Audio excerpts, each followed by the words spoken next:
Hello everyone.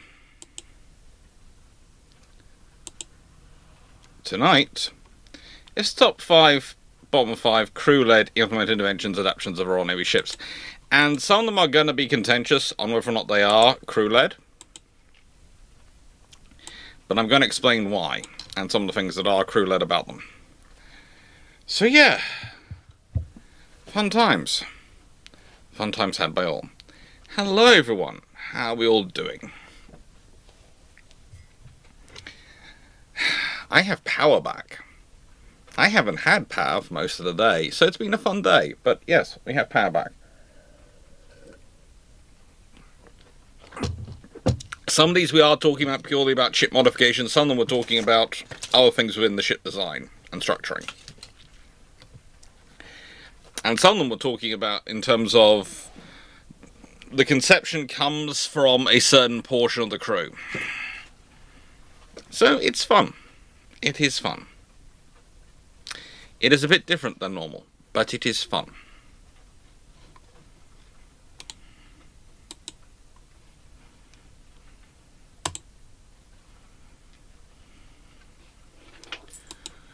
And I'm just making sure I'm sending out a email, well, tweet and everything else to everyone about this being live now.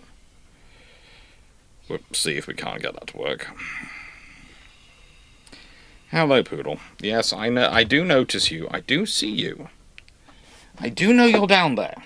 You're very cute, but the trouble is I can't pat you the whole time because sometimes I do actually need to do work because I need to buy things called biscuits, which if I didn't buy, you get very upset with me about. Even though you seem to think, and I don't know how you've got this in your mind, you have this firmly rooted in your mind, you believe that literally me sitting here patting you is going to pay bills. It won't. I wish it would, but it doesn't.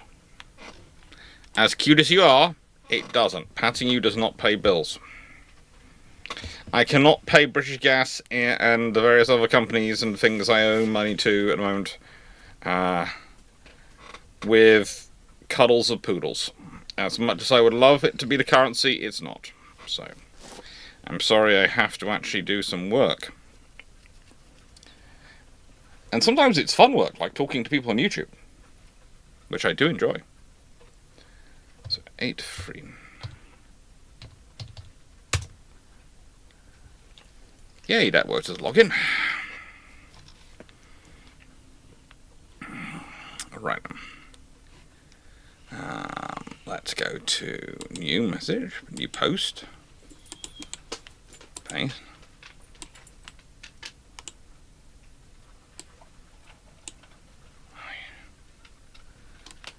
Okay, let's see. Why is that not working? I love YouTube. I love these systems. Go the other way around to find the link. Go to my channel, find out what's live. Find a shareable link that way. Do that. Okay, let's see. Why is that not working? Hey, caramba. And that is a completely different one, isn't it? Ay, caramba.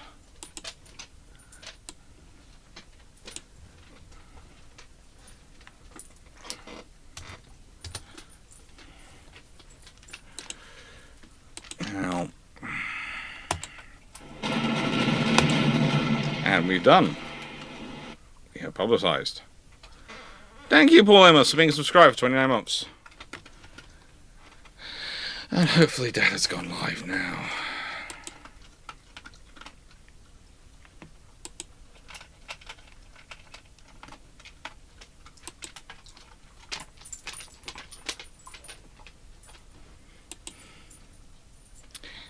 How's that worked?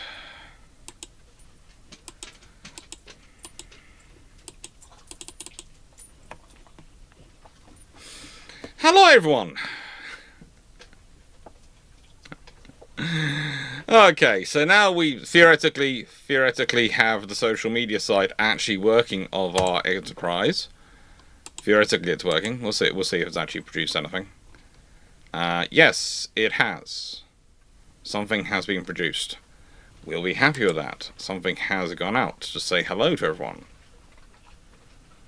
That is good.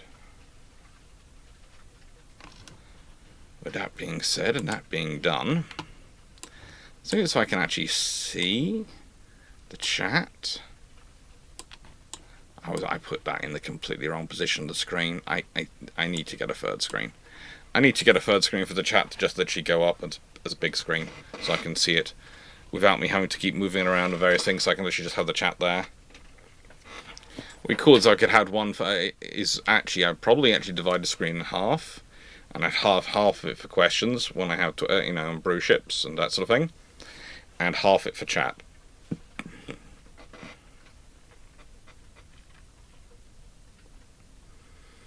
That'd be good.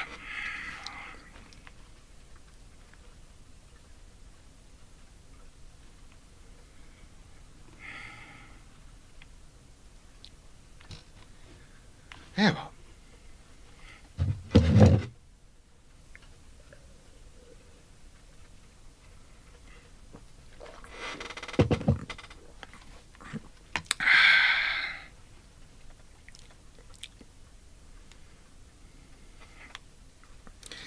If there was a currency that was tied to cute animal snuggles, it would instantly cause global hyperinflation. It would cause something, definitely.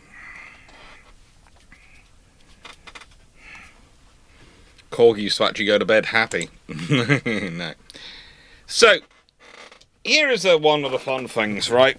And I do blame this one on several Chief Petty Officers. So some of these are, the worst ones are things I blame because on crews who didn't correct officers who had bright ideas.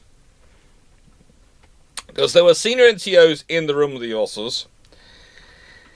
And frankly, someone needed to have a conversation with them about, really, sir, you think this is a sensible idea? And that is supposed to be the senior NCOs.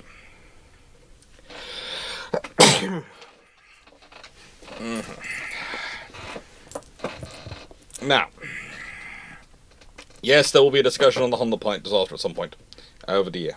Don't worry, Nightwolf. There will be something at some point. So, sorry about that sneeze then.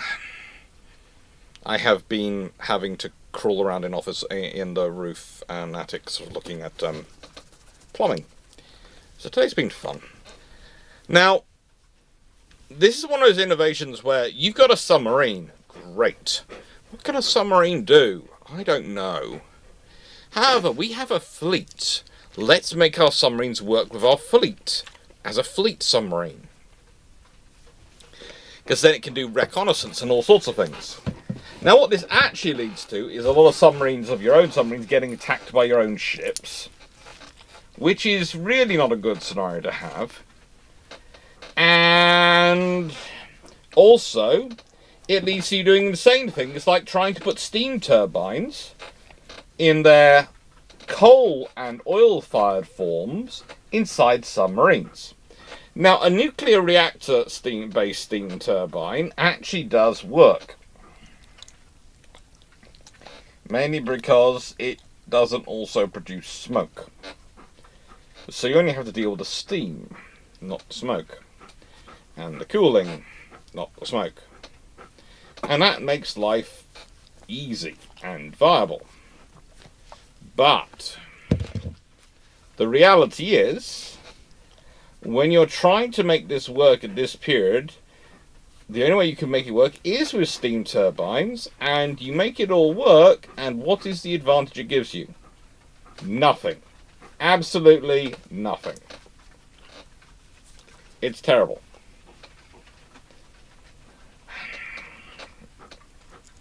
Now, here's the thing. There's also a few other tests and ideas and bright things they have for this class, but this is not going to be the first time we're going to be talking about Royal Navy submarines. Because Royal Navy submarines have a habit of having either wonderful inventions or terrible ideas. Now, usually the really bad ideas are from people going, I've got a submarine-shaped peg, let's try and stick it in another different hole. So, in this scenario, I would say this is where you're trying to make the submarine into your scout cruiser. considering the period it's in. And that's not necessarily sensible, because a submarine is not a scout cruiser, and a scout cruiser is not a submarine.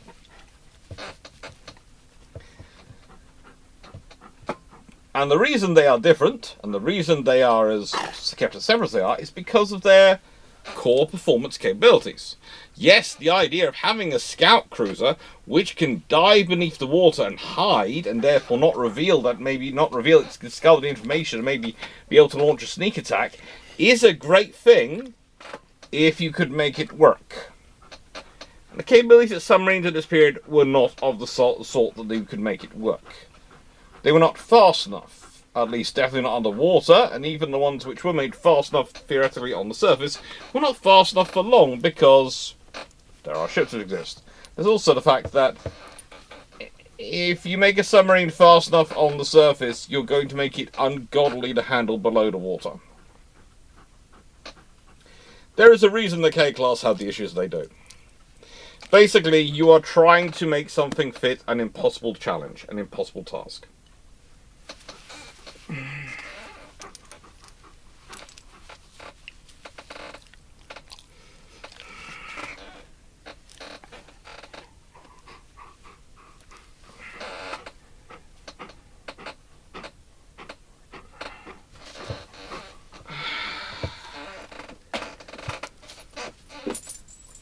Now, the interesting thing is, diesels can give you an advantage in terms of recharging your battery, etc. But at the time, getting a diesel which can provide enough power, enough speed, and fit in a submarine was not really practical, which is why they go with steam turbines. But, saying all that, the whole problem for a submarine is a stealth predator at its heart. Being able to go underwater is the equivalent of being able to hide. So it's like this. If you are using it for a scout vessel, especially in a period where you have hydrophones but they're not really that good, and periscope is sort of coming in, but it's not really got that long a range, and Lord help me, you don't have radar or any of the other sensors you do, let alone in computers that work out the information you have today. So the actual, how do I put this, detection radius, in terms of it being able to detect things as a scout asset, is not actually that great. It's not. So you've got something which is an ambush predator that you are having to use on the surface to get the best do the best spotting. So it's actually mitigating against it being able to carry out ambush predating work. Basically, it's one of those things of, on paper it sounds great, but the reality is not.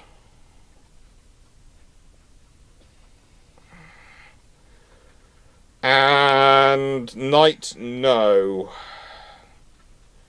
Just no, they weren't trying to do the job of the SSNs. At no point were they trying to do the job of the SSNs. At no point in the SSN's job list does it come, keep pace with battlefield or fleet and provide targeting information for battleship guns. At no point has that been suggested. We've just about sorted out submarines coordinating, well, even now we haven't really got submarines coordinating with ships while they're underwater, surface ships while they're underwater. Not really got that working that well yet. But getting there. We've got an ideas. We're doing a lot of development of these things. So no.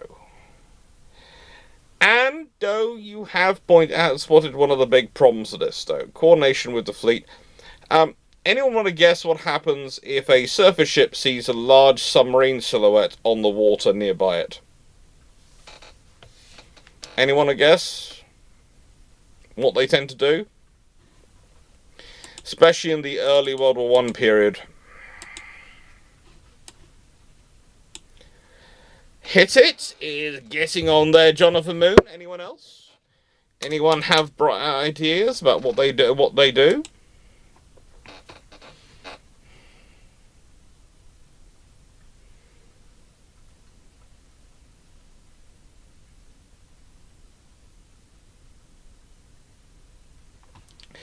They don't depth charge it, they tend to charge it and try to ram it.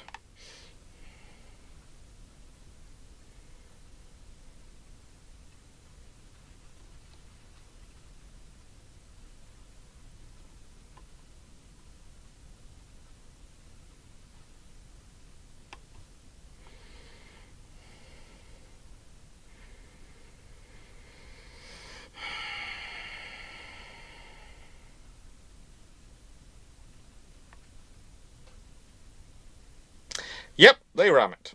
They ram it as hard as they can.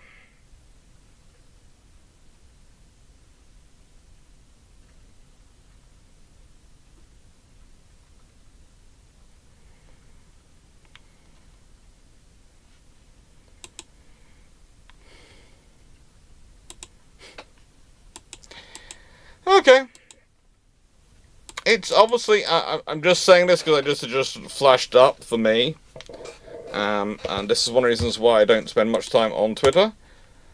Today is obviously where the people who are very strange under the moon have come out on social media, judging by some of the comments I've been receiving on my channel today, and by some of the arguments currently taking place on Twitter, including someone who wants to argue whether or not infantry landed on D-Day or landing craft personnel piloting them in and out had a more tough day.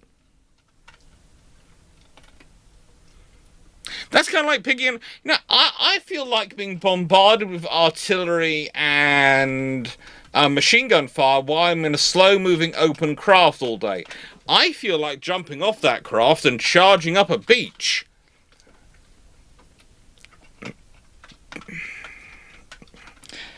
I don't think anyone really would like to be either. Okay? That's just my point here. Just no. If you are trying to argue one is braver, one is more deserving of a medal than the other for bravery in that scenario, I'm very much hopeful that when you eventually get to whatever afterlife there is, you get to meet some of the veterans from there in that period in full form, and they can explain to you exactly what it was like in graphic and hopefully interactive detail.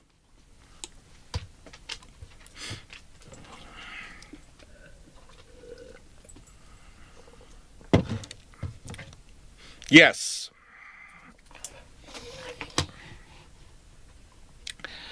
With that being said, though,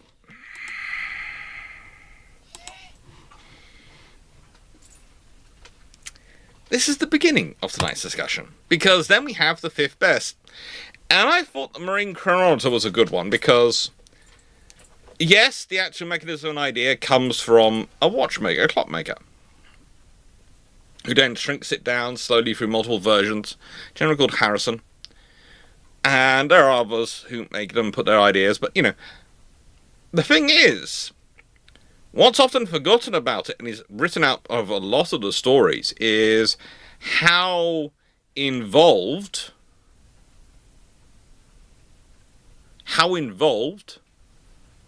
the various members of the Royal Navy get when it's aboard their ships.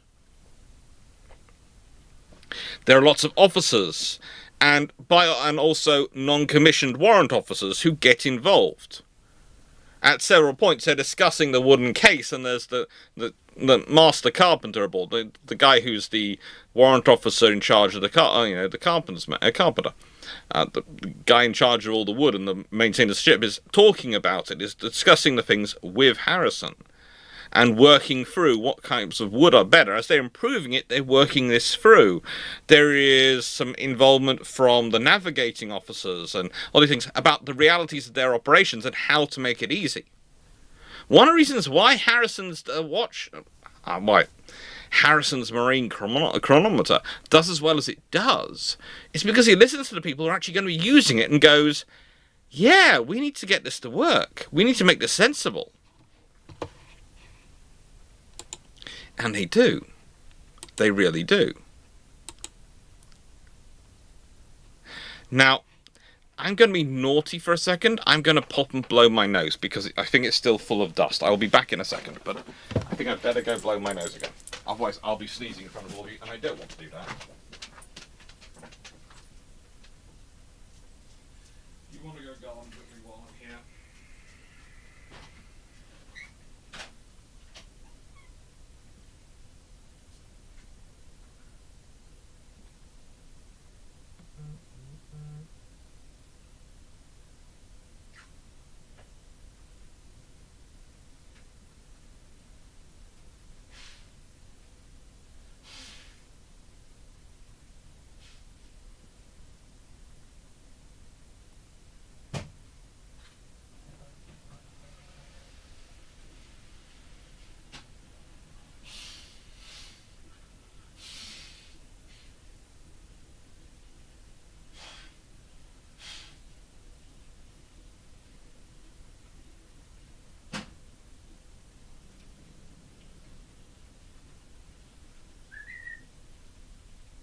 You are a good boy. Sorry, today's been a fun day. A really fun day. I do apologise for that.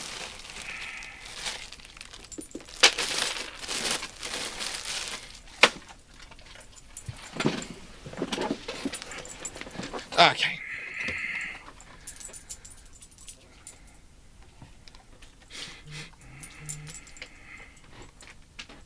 But, furthermore, there are some actual practicalities about this. When you start to look at the Marine Chronometer, and it is a fun thing to look at, and to look into the detail of it, what's worthwhile looking into is some of the design points for it and how it's positioned. You know, one of the things I liked about it was when I started looking and going, okay, so let's say you're holding the chronometer and you are having to make notations on your chart. You're having to draw things, or you're putting it down somewhere. You want it designed so it's not going to move around if it's put on a chart, even in preferably rough weather. You want it to not be moving around. But also, that's why some of the ship's chronometers still remain quite large for quite a long time. If you want fun, look at some of the Soviet Union chronometers from World War II, and you'll find they're still in boxes. They're still stabilized. They look closer to this than this.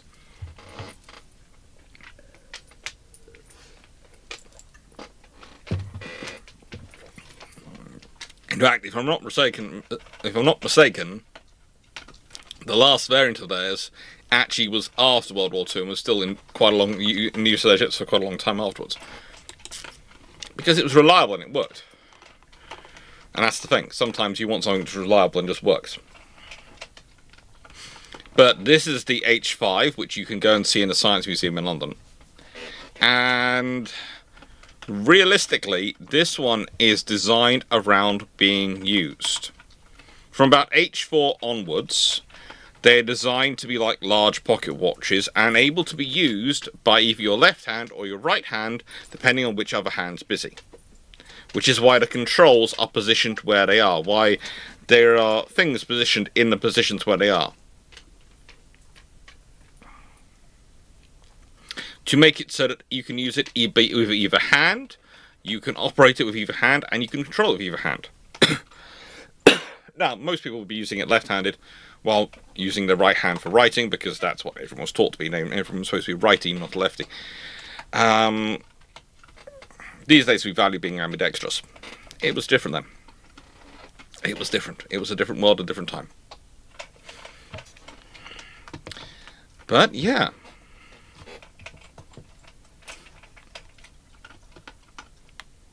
What's also fun is to realise that it was a French expedition which confirmed it could be used to perform longitude measurements. What people don't realise is there's a whole lot of British expeditions which develop and test it, and then there is a French expedition which confirms it, and that's one of the reasons why the whole world goes mad at these things.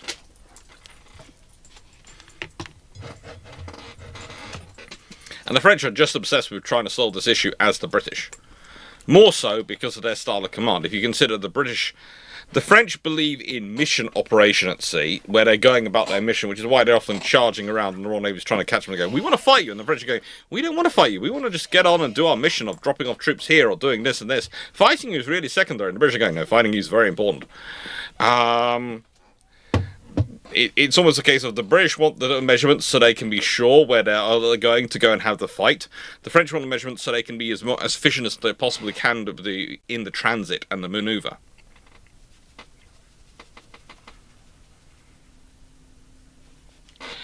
To be honest, the Board of Longitude were often trying to avoid paying things because if they could avoid paying it, they wouldn't have to pay the money. The other trouble is once you pay things out, the Board of Longitude sort of has a life expectancy. When you set up a board to solve a problem, when the problem's solved, what happens to the board? Let's put it this way. The Board of Longitude exists from 1714 to 1828.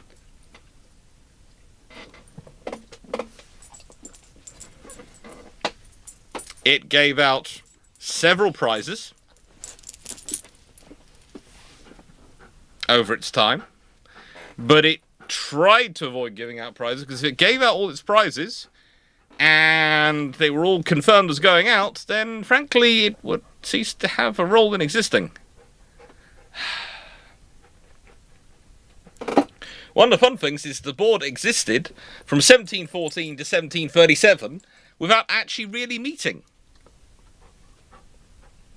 It managed to go a whopping 23 years without actually having to meet. That is a true British quango. It went 23 years without having a single meeting.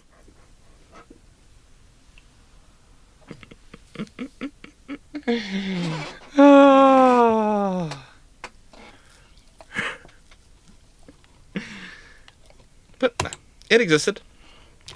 Now, here is one which I'm kind of surprised to have to give you from the Royal Navy. I always have to be reminded this was actually brought up by technically an aeronautical engineer who worked for the Royal Navy. In his defence, he did end up going to live in Australia. But the Panjandrum is supposed to destroy minefields. And it's the Royal Navy looking at the trouble of how to get ashore. How to get troops ashore. And, well,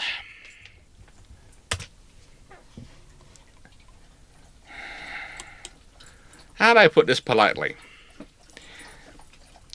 The idea was to use roughly a ton of explosives to do this. And the idea was you would have the explosives, they'd be used to deal with minefields and also crack parts of some obstacles in in walls, etc. and things. It's okay, let's describe this from the beginning, and I can't believe I'm doing this. Okay. Right. So the bright idea came up with a guy called, by the way, called Naval. A guy called Naval came up with this. Was that this system would solve all sorts of problems simultaneously. It would get a ton of explosives close to the tank wall or any tank defences, anti-tank defences, and would blow them up. So if it went off in a tank ditch, it would create such a big explosion, it would actually make it so it was a ramp, so that the tank ditch, instead of being able to block tanks, would actually be able to, for the tanks to just drive through and drive up. If it hit a wall, it would blow the wall up. And even better, it would be powered by these sort of rockets wheels, which are big enough and heavy enough that they would actually set off mines as they went through them, and also tear apart barbed wire as it was going through, so it would clear a path the whole way up for the tank through. A completely safe path, all in one.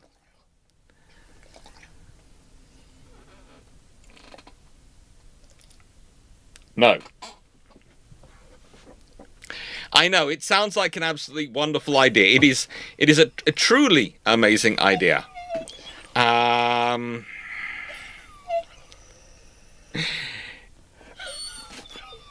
The thing is, though, the idea gets worse when they start to think, well, actually, if we make things heavier and we make the rockets more powerful, we actually use cordite rockets, then we can take a nearly 2-ton load and it will achieve more than 60 miles an hour and it will do all sorts of things. However, and there is a big however,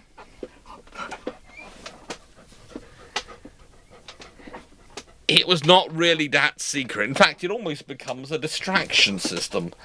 The testing for it really does break down in terms of secrecy.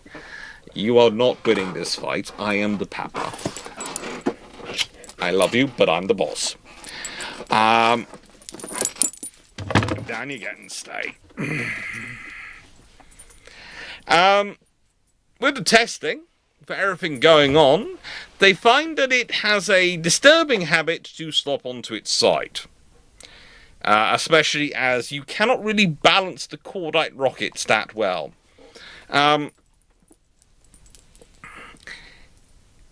It gets worse as things go on. The more they tinker with it, the more interesting it gets. They even try a stabilizing third wheel and 70 cordite rockets by the end.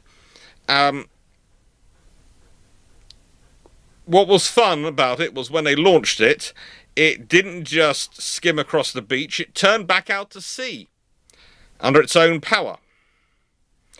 And dispensed some of the rockets over the audience. They tried all sorts of things.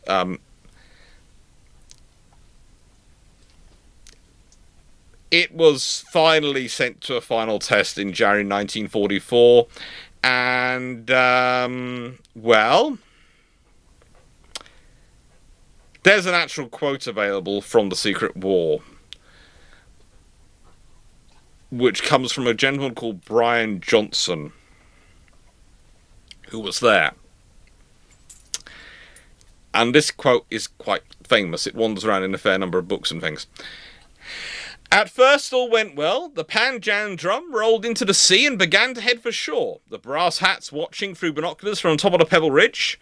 Then a clamp gave. First one, then two more rockets broke free. The Panjandrum began to lurch ominously. It hit a line of small craters in the sand and began to turn to starboard, careening towards Klemanski, who, viewing events through a telescope lens, misjudged the distance and continued filming. Hearing the approaching roar, he looked up from his viewfinder to see the Panjandrum shedding live rockets in all directions, heading straight for him. As he ran for his life, he glimpsed the assembled admirals and generals diving for cover behind the pebble ridge into barbed wire entanglements. Panjandrum was now heading back to sea, but crashed onto the sand, where it disintegrated in violent explosions, rockets tearing across the beach at great speed. It is literally the definition of a weapon which is more likely to destroy you than the enemy.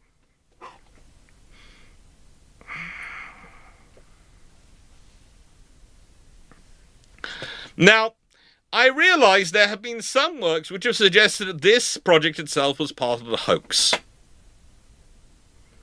That this project was part of them trying to pretend to the Germans were going to attack the Pas de Calais.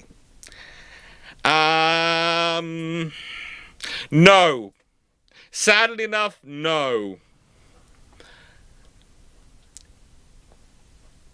It was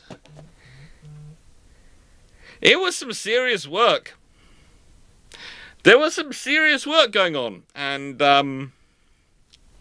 it was just as terrible as it sounds. Okay?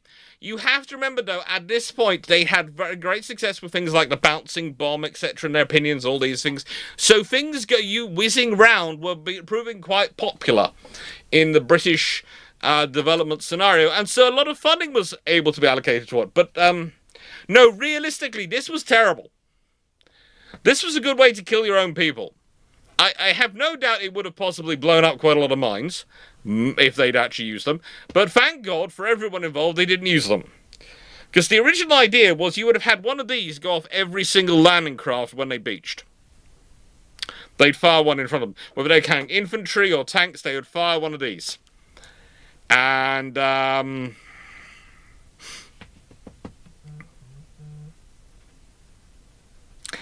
just imagine it.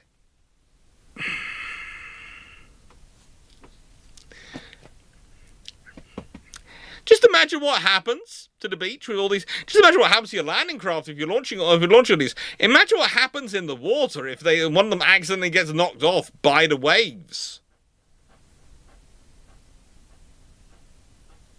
Qualified success. No, not a qualified success.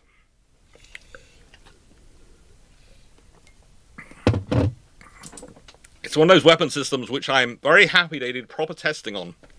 Very, very happy they did proper testing on. They needed to do proper testing on it. A lot of proper testing. Should have dropped them. No, it would not have been more effective to drop them from aircraft, Stu. No, it wouldn't be. They would have Smashed apart on impact, probably.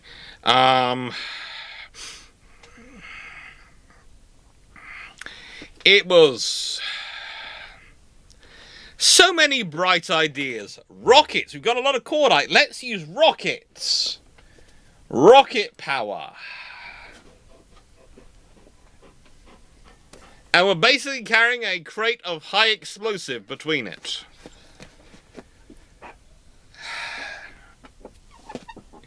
Friendly fire statistics. Oh. It would not have done Rommel's job for him, no. I think it would have been equal opportunities mass explosion, but I think also there would have been a lot of Germans dying laughing. Or rather, a lot of the troops who were on the North Atlantic Wall going, what the frigate are they doing there? Oh, those Britishers. They are so stupid. They are so hilarious. They're so funny. What are they doing now? Yeah, we're throwing you a party. This is our version of a load of Christmas cakes. Hello, yes, you are cute. No, I know it's approaching bedtime. No, I cannot put you in bed. The girls are happy watching television, and we're live, chatting with everyone. If you want to, you can go upstairs and use my bed. If that'll make you happy, go upstairs. Oh, you're not. You remember it's currently covered in things, so you can't actually get on it. Dang, that would have been so funny. Right, fourth best. So, here are some of the fun things that happen, because you see, we often talk about propeller and testing design and all these things as if they are a purely scientific process, and they partially are. However, a lot of the practicalities of the systems, etc., do depend on the crew getting involved in these things. One of the things we often forget in development technology is there is a lot of team involvement stuff. And before anyone considers he's whinging, he's had both his bowls of food, but he's allowed today. He's got water. He's been in the garden. He's currently whinging because he wants more biscuits. I know this because he's been doing this all day, because he's currently on a bit of a diet. This is week 3 of aforementioned diet, and he is still protesting about the aforementioned diet.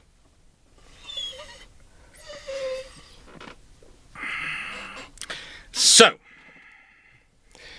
how will the crew get involved in these things? Well, you'd be amazed at how much fun they have when it comes to working out how to make a watertight steel for propeller shafts, how to shape and maintain the propellers, but also, and this is the more fun thing, when it comes to bringing in steamships and steam boilers and running the boilers, a lot of it starts to come down to crew.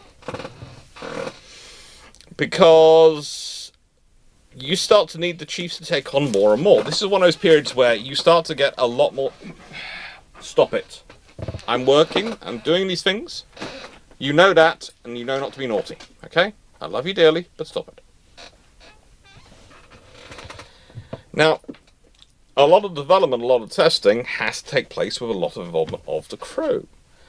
You have to start to professionalise more and more with the crew. You have to start improving their ability to read and write. Why? Because steam engines have these things called pressure gauges. I know, this might seem really weird, but the reason why you started having colour banding on pressure gauges originally was because not everyone could read and write, and it became the standard that we would normally have some colour involved. But they tried very hard to make sure everyone could read and write, so they could watch the gauges, they could understand what they were seeing.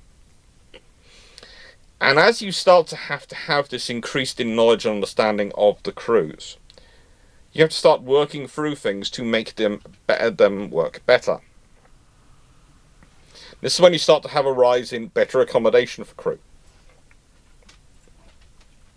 Because these crews suddenly have skills which are applicable and in demand in Civvy Street. You start to have a policy of working with the crew for testing. One of the things that we often talk about, we talk about the effect of Rattler versus Electo, port and starboard here. Aye, left and right. For those who don't know, port is also left, starboard is also right.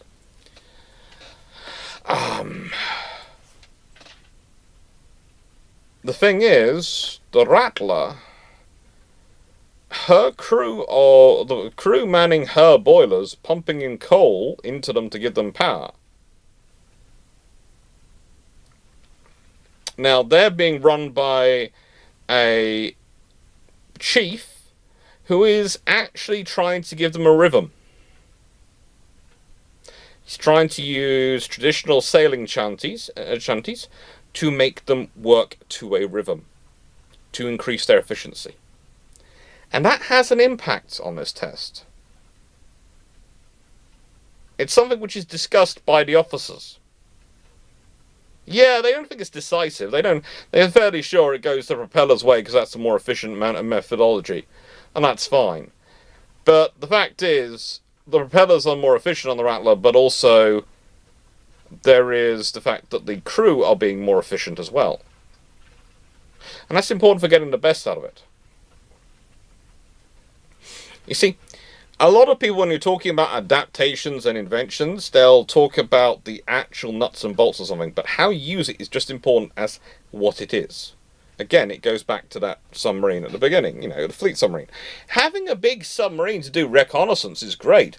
Trying to keep it as a fleet asset to do fleet reconnaissance, that's your problem. Suddenly you've got to coordinate with a fleet. Suddenly you've got to move around with a fleet. Suddenly you've got to operate with a fleet, and you haven't got the tech for that in that time.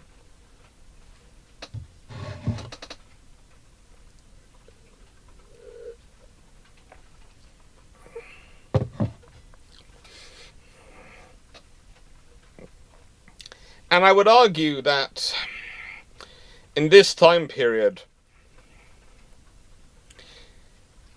the naval purchase actually matters. Having an interesting discussion with someone the other day, which was basically on the lines of, well, if the US Navy wants this, they'll get it because they are such a big customer, people will bend over backwards for them. And they're not wrong, that used to be true. But the trouble is, these days, the US Navy doesn't order in big packets anymore. The US Navy might order a dozen or something, or 2 dozen of us. They'll order a batch worth. And they might change their mind completely in 10 minutes. You don't know. Look at the recent frigate programs. So the US Navy has actually managed to devalue its own purchasing power to the point at which now it has to stand in line with the others. And it's happened to other navies as well. No one is pretty much immune to that scenario. Maybe the Chinese Navy at the moment with the way they're arming up, but we'll leave that to one side. The reality of the situation is, you can only have such a powerful procurement status is if you use it. In this period, the Royal Navy was prepared to use it. The Royal Navy is prepared to order hundreds of propellers without any bothering at all. They're prepared to order them. And they do. They're going to order the facilities. They're going to train the people in their yards to produce these things, to maintain these things. They're going to produce crew who understand how to use these engines. All these things are applicable to the civilian market. Because where do a lot of naval sailors go after they finish their career in the Royal Navy? Often into the Merchant Marine. Where do a lot of some of the people picked for the yards, the civilian yards around the country come from? So quite a few of them have been trained up in the Royal Dockyards, which will often get funding for developing new technologies and things first. So in this period, it really does matter, this.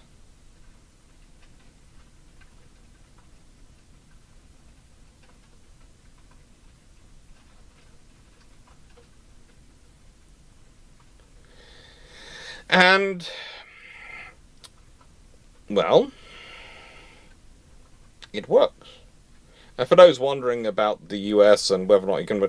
Let's put it this way. At the moment, the US Navy has something which is one very big purchasing power on its side. It's called the Berks and the Virginias, realistically. The sheer quantity of them in service, the number of spare parts which are needed for those assets means they can order huge volumes for them. But let's see, they've got 2 constellations coming along. They have a dozen or so LCS which are actually still in service. They have practically no TCOs left. And the next program they're working on has actually, and this is the interesting thing, it had functionally stopped. You're restarting their construction because they cancelled one and they didn't take the option to order the other of the Coast Guard ships. Which, if they carried on ordering, if they carried on building the Coast Guard ships, then they would have had a hot production line to go into. And that would have been great for the US Navy.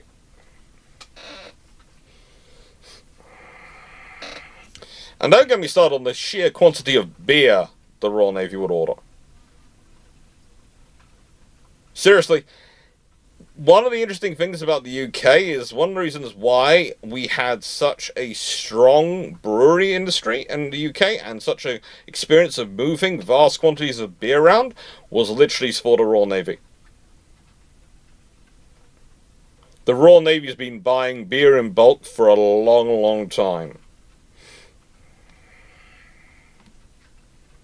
Disturbingly long time. Then we have HMS Dreadnought.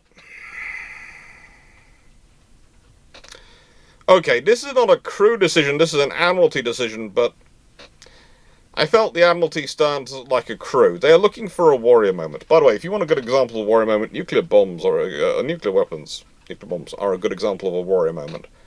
It's when you use a technological advantage to secure a advantageous diplomatic position that provides a basis of peace between principal major powers for decades to come. Why does Dreadnought fail? Well, why do they launch Warrior and Black Prince, and why do they drop 2 bombs on Japan? Having 1 is a statement of capability. Having 2 is a statement of confidence in your capability. That sounds terrible, doesn't it? It's absolutely atrocious, but when you look at it, you go to one of the key parts of the Warrior moment was there was HMS Black Prince as well as HMS Warrior. There was Hiroshima and Nagasaki. Dreadnought stood alone. That sounds like a shining pinnacle moment, but actually that means they have won. If Britain had really wanted to be successful in terms of turning that into a warrior moment, had really thought it through, this is the trouble. You have the office. There's some people suggesting this, but Fisher, of course, doesn't listen. Then Lord Nelson, Agamemnon, and Dreadnought would all have to be the same ships. There's also the argument that they are not made as powerful as they could be. That Britain knew of super firing at this time. Jackie Fisher claims later, often claims he didn't realise it was possible at this point, but there are actually designs and things going on which showed the Royal Navy had super firing designs in this period, so you could have done.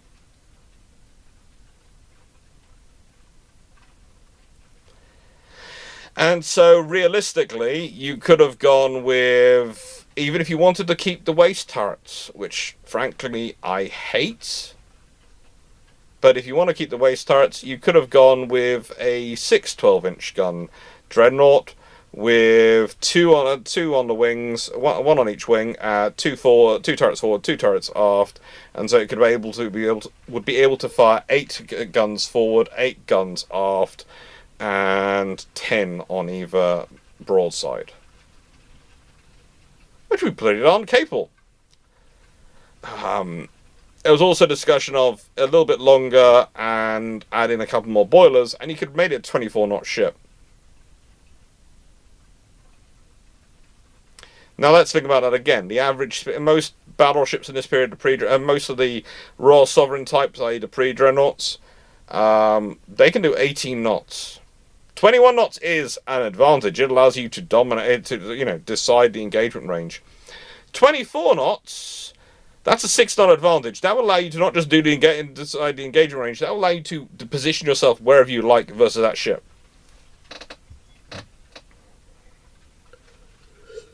So the reality is, they failed to create a warrior moment when they really needed to create a warrior moment, and they really wanted to create a warrior moment to try and save money and put off war, because they didn't spend enough money. And when you consider how much money was spent on war and how much was spent on Lord Nelson and Agamemnon, realistically, you're not talking that much of an increase in budget to build 3 dreadnoughts of a slightly improved variant.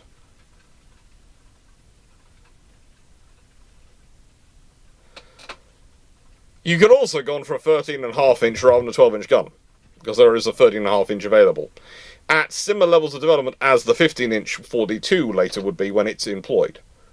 So you could have ordered a 13.5-inch, which could have really put the cat amongst the pigeons, because let's be honest, if the Royal Navy had gone out there with something with 12 or... Well, theoretically, if you'd gone for the triple turrets and the same arrangement as the Orions, etc. forward, you could have got 5 triple turrets and gone for 15 guns, but we'll lead up to a 15-gun broadside and 6 forward, 6 aft. We'll lead up to one side. You could have gone for 13.5-inch guns, you could have gone 24 knots, and you could have built 3 of them. And the question is there, how does Germany react in that scenario? Because you build this, the Germans and other powers feel they can actually compete with you. They've only got 1. We can match that. They've only got 1. You launch 3 of the slightly bigger one.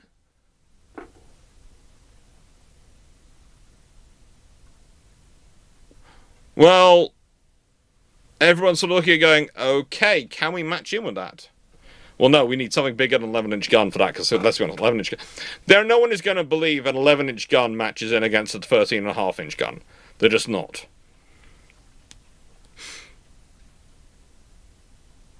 Also, you've jumped up the price of battleships to the point at which, potentially, as already mentioned in the chat, Germany might bow out.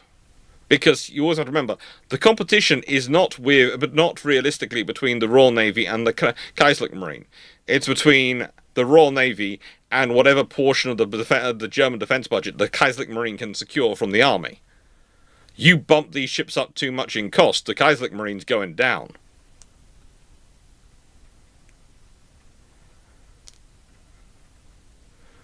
Parliament had virtually no involvement in the design of these ships. They were involved in so much as Jackie Fisher had promised them that his ship would save them money. It would save the government money.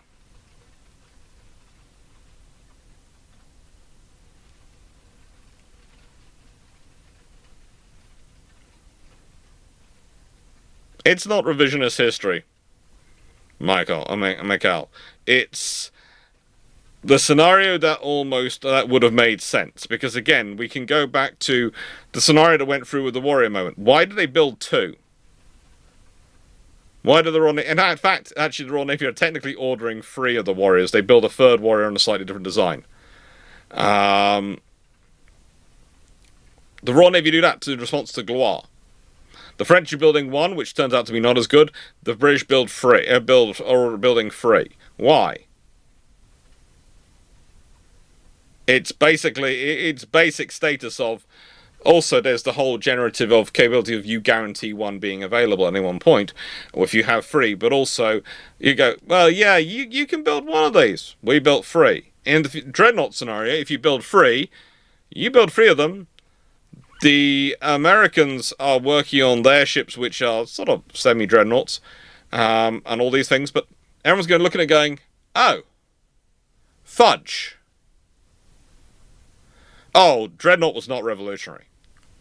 As I said before, Dreadnought was one of the most conservative advancements in history known to mankind. She's using the same 12-inch guns that are on the Royal Navy's pre-Dreadnoughts, the Lord Nelsons. She has got the minimal speed advantage that you've baked in. She's got turbines, but turbines have been around for quite a while at this point. She's coal-powered rather than oil-powered. She hasn't got the full upgrades to her gun and fire control. She's still got a whole load of 3-inch guns, which are pretty much there for protection against small vessels. And yeah, no, she is not revolutionary. No. In the nicest way, if you go to any of my videos on my channel talking about Dreadnought, you will never hear me call her revolutionary. She's a failed warrior moment. She's revolutionary in that they get to her first. That's about it. And I wouldn't say that's revolutionary, that's more revelatory. The Royal Navy have got there, oh frigate, we need to match it.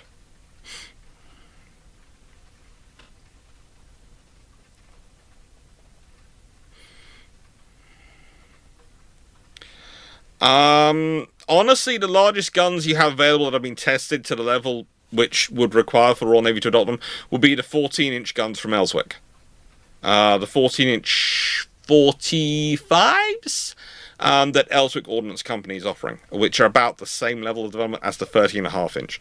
But 13.5-inch is the traditional Royal Navy gun. And let's remember, quite a lot of their ships had 13.5-inch guns earlier than that. And honestly, okay, you have a triple turret design with Vickers, but the twin turret design is the proven one, and there's only going to be so many changes they're going to make.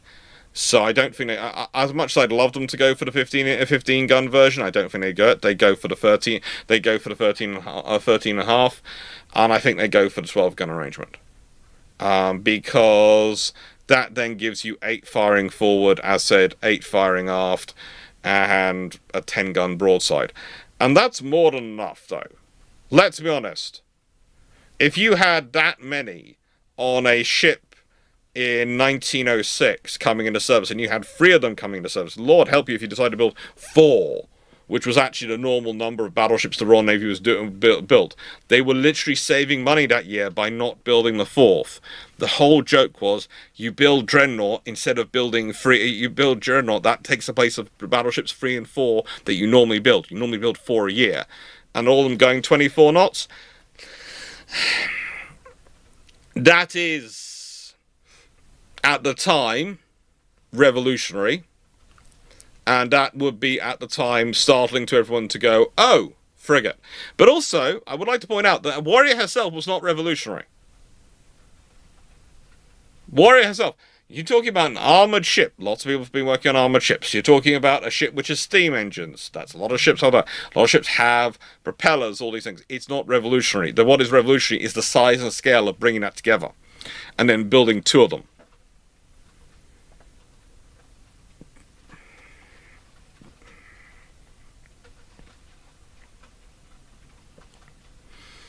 So realistically, you needed to build 3 or 4. And you needed to order them in one go. And they needed to be bigger and more powerful. Which they could have been. And what's funny is there is quite a lot of the Royal Navy which is disappointed in them. One of the fun things you get into is we often talk about the camp of Fisher's detractors who are disappointed in them, who say, no, the Royal Navy shouldn't have moved, they shouldn't have done this, they've given up their lead, they've given up our glorious advantage in terms of the sheer number of other battleships we've got and made them redundant, and we've ruined ourselves.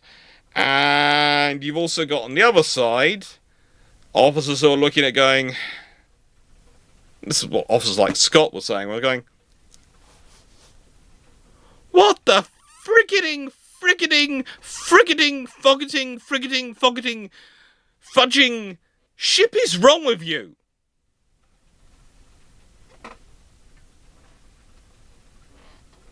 I mean,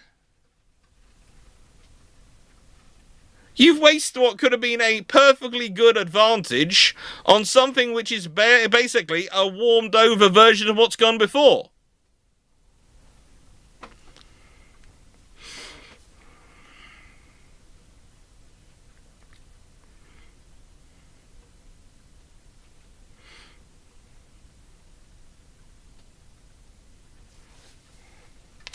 She doesn't necessarily need to be oil-powered. They don't have that really set up at that point. That requires infrastructure. But the 13.5-inch guns which I'm talking about are not the ones from the Royal Sovereigns. They're better ones. Newer ones. Which are being tested on. As I said, the 13.5-inch guns are roughly at the same level of development as the 15-inch 42s would be when they're selected for the Queen Elizabeth class.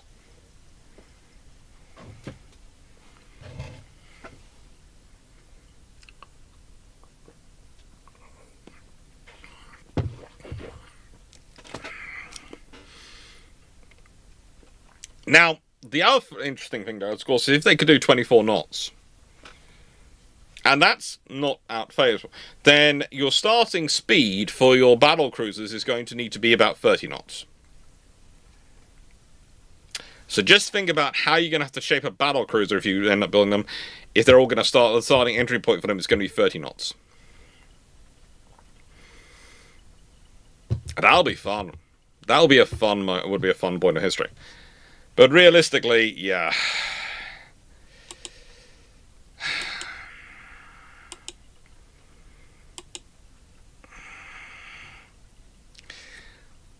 These are some interesting ships. Yeah, pretty much the 30.5-inch 45. What's going to become of the 30.5-inch 30.5-inch 45 Mark V was on the testing and development at that point.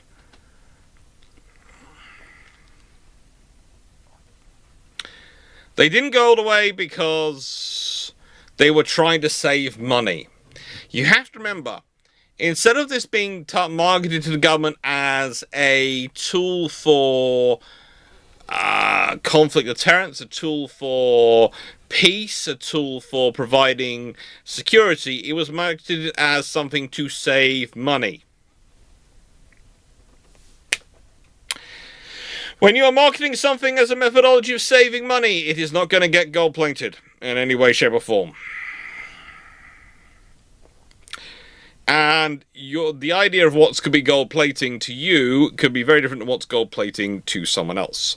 In my mind, 13.5-inch guns, 24 knots of speed, and probably a slightly increased armor belt, because if we consider this, HMS Dreadnought has, well, her thickest armor is 11 inches. You'd probably want it to go up to about 12 inches. Maybe a little bit bigger than that. You've got 13.5-inch guns. You could do that. Turrets do have 12 inches of armor already on them, so they might end up going out, having even more. But it would be very possible to do this. Other scenarios you might see is you might see, and here's something else which I think is fun, is have a look at the fire control position, right? And think about where the stack is. Okay? Everyone look at this picture and tell me what is wrong with this design, as lovely as she is. Have a look at the stack and have a look at the fire control. And tell me what could be a problem here?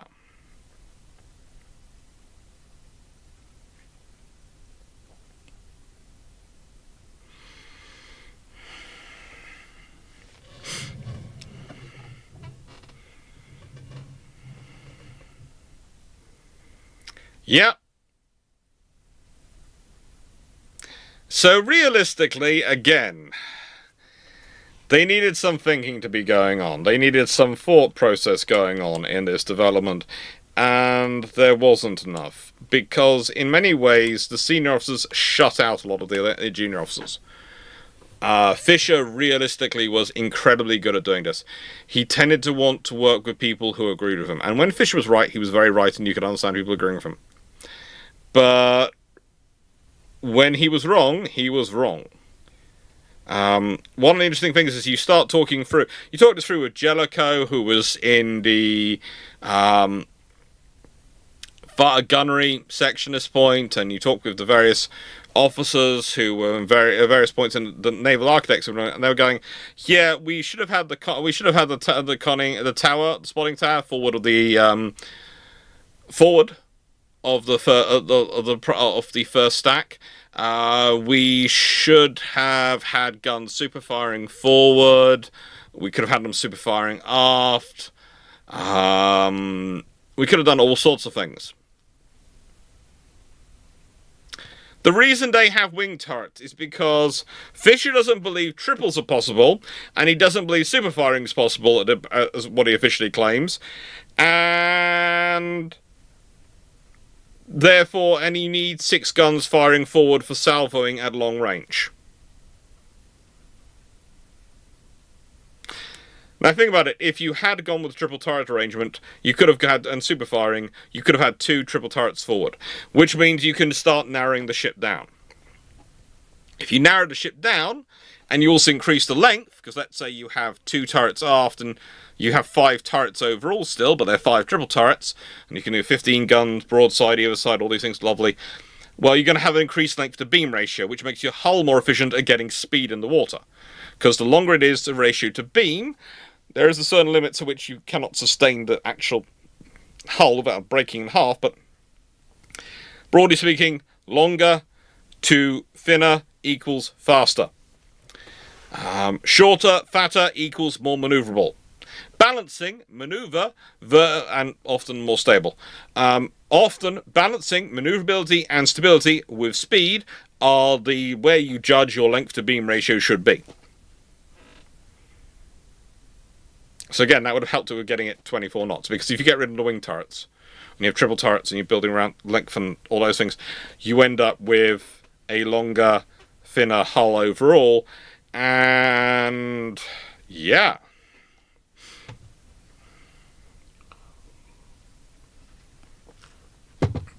Now, the reason she had the many guns she had, by the way, the criteria was also on her broadside, she had to be able to engage at range with 2 of her predecessors. So she had to have a minimum of an 8-gun broadside.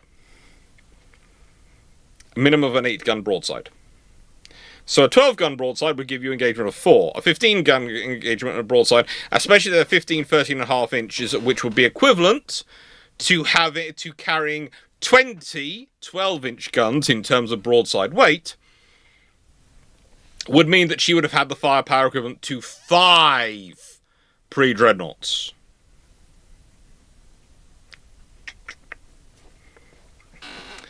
That would have been revolutionary. A ship which is going under going, hello, I have 5 times your firepower at long range. Do any of you want to play with me? Also, I can do 24 knots. You can struggle to do 18. Again, any of you want to play with me?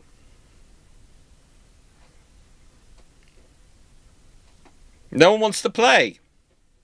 That's good.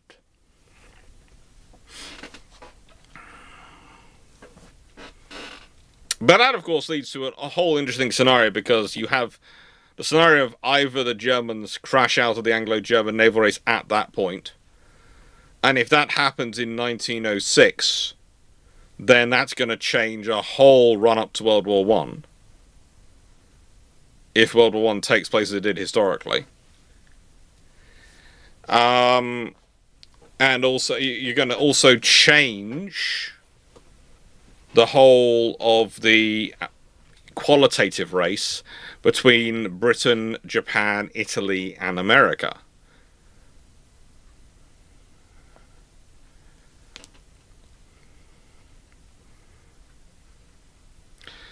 So you keep saying, imagine if that was a fight with a 16-inch armed ship that could do 30 knots. I love the enthusiasm, but the reason I'm sticking to 13.5-inch guns, as I said, was they actually had them developed. They don't have a 16-inch gun that's anywhere near development at this point, or anywhere near the level it could be, or needed to be operational. And 30 knots is not practical. 24 knots is. If you start playing around with length to beam ratio, you take it up from 18 to roughly 24 boilers.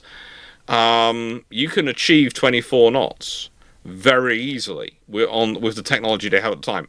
Going faster than that and maintaining the armor and subdivision levels of a battleship, that is nigh on impossible at that current tech time.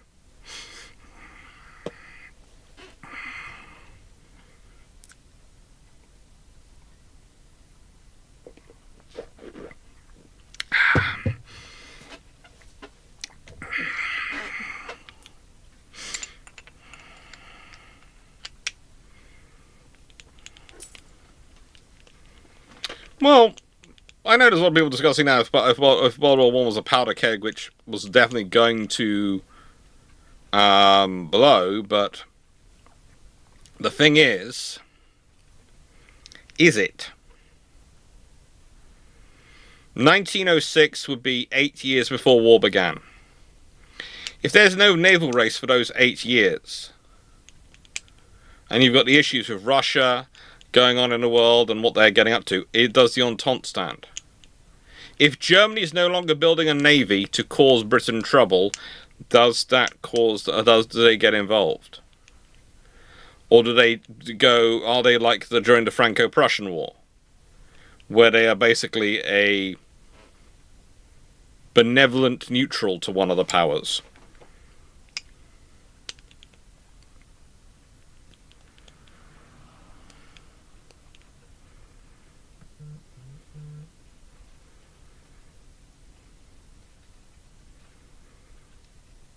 So it's not so much you have to spend money on it to get a 16-inch 45 or anything. At that point, they don't have the tech tree base to work up a gun that big that quickly enough.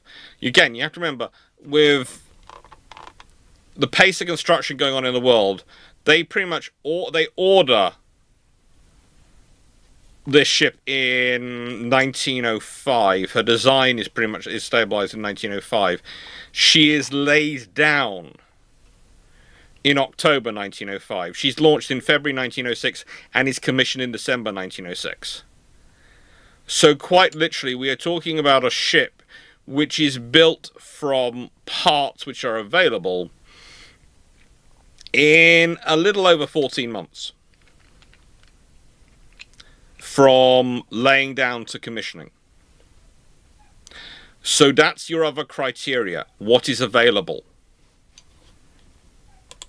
Now, if you start it with the Lord Nelson class, who are also laid down at a similar time, and so you go, okay, all three of these units, the Lord Nelsons are laid down in May 1905 and are completed by December and June 1908, historically. Hello. Hello, Jay Arlington. Hello, how are you doing? This is the first time I've ever been raided when I'm actually live on Twitch with a history broadcast. Thank you. Hello, everyone. Hello to all the Twitchers. This is usually I've been raided on Sunday when I do a gaming stream. I've never been raided on a Thursday a Thursday when I'm doing a presentation like this. So, hello everyone. I hope you enjoy. We're going through the 5 best, worst inventions, adaptations of the Royal Navy that came from the ship's crews themselves. We're currently talking through the Dreadnought and why it was not as great as it needed to be. But realistically, yeah, the Dreadnought is built very, very quickly. She's built in 14 months. You've got the Lord Nelsons going on at the same time, as said, and they didn't build enough of them, and they didn't push it up enough because they were trying to get a warrior moment on the cheap.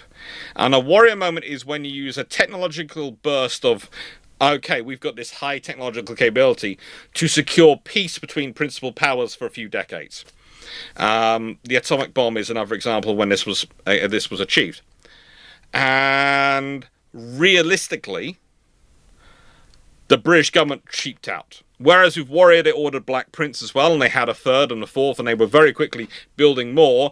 With Dreadnought, they tried to build just Dreadnought and go, yeah, we got Dreadnought. And then when they look around and go, oh, frigate, everyone else is now considering building their own. They're not scared.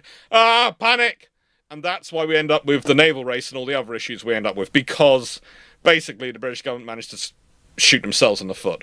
I know there is a current vogue amongst a lot of people that the British government have only recently become this good at shooting themselves in the foot, but no, they've been doing it for hundreds of years. They are very good at it. They are very practiced at it.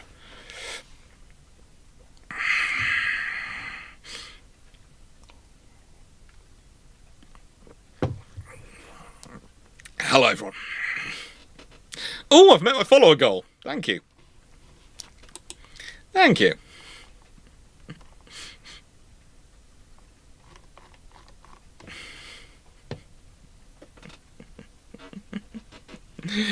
But no.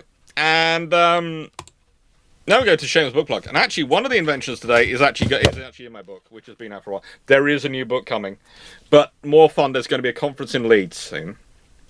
And you might have seen I've been tweeting and posting about this, and I will put a post on the YouTube channel and a post on the Twitch stream below talking about it. And it will be a case of we've got these things coming up. There's going to be a lovely conference at Leeds, and it's going to be myself, it's going to be Draken Naval, it's going to be a few other historians getting together with the Britain at War team, and we're going to be giving presentations talking about through various pieces of history. It's going to be a lot of fun. Plus, I think there's going to be a backroom tour of Leeds Royal Armoury, so that should be fun. We are naval history nerds. Yes, we are.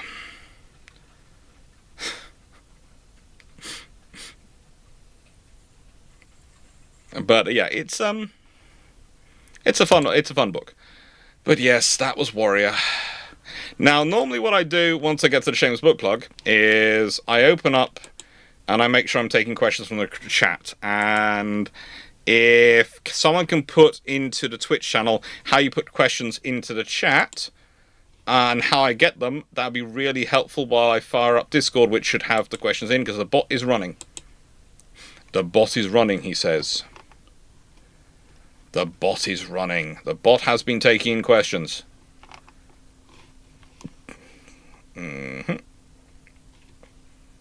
Because we have a bot, because every Sunday we do a Q&A session.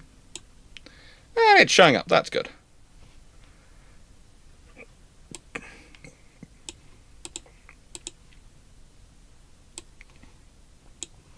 Questions are now open. Okay. I'm going to make that a bit shorter. I'm going to find this. Make sure the questions live is up. Questions open. And Windows capture. Hello, there you go. Down you pop.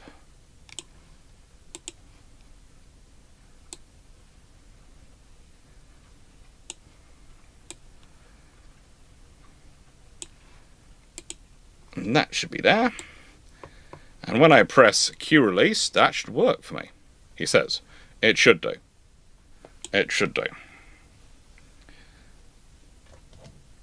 Yay! Michael Cucci, question came through. Dr. Monkey, what has caused this rash and is it contagious? There's a rash going on? Look, Dr. Monkey, you're the medical doctor out of the two of us. You are the medic. You're the NHS diagnostician. I'm not. You should be able to figure out your own rash.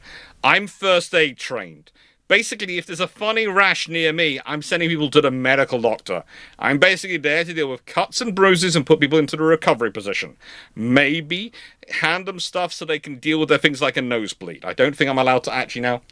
I think under new insurance rules in the UK, I'm not allowed now to stick the thing actually on someone's nose if they're having a nosebleed. I have to hand it to them and they have to stick it on themselves. But, you know. That's the way life goes. Stu, could you ever see combined steam and gas on battleships?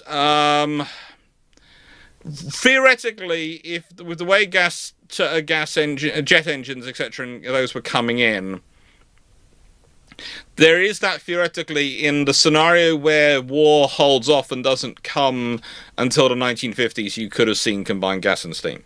But realistically, if you do see a version of combined steam and gas on ships these days, it's going to be nuclear and gas. I was talking about that the other day of CONAG, combined nuclear and gas, because the idea of having a nuclear reactor, especially the small modular reactors, as some form of dealing with your base power load and your hotel load for your ship, so basically your constant power needs, and a cruising speed allowance, and then you have the gas turbine you turn on when you want to power up things like rail guns and lasers, these sort of things. That does actually work as a sensible potential idea.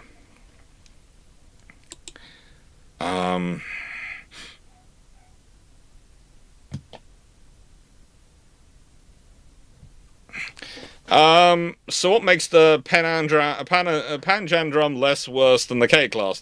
These electric fields. Oh, it makes it worse. It's working down. So the K-class are the 5th worst. It's then the 4th worst and the 3rd worst. So it's working down to the worst. To the worst. The Panjandrum is... Oh, for those who don't know what we're talking about, the Panjandrum was this great idea. We've already talked about it this evening, but those who missed it...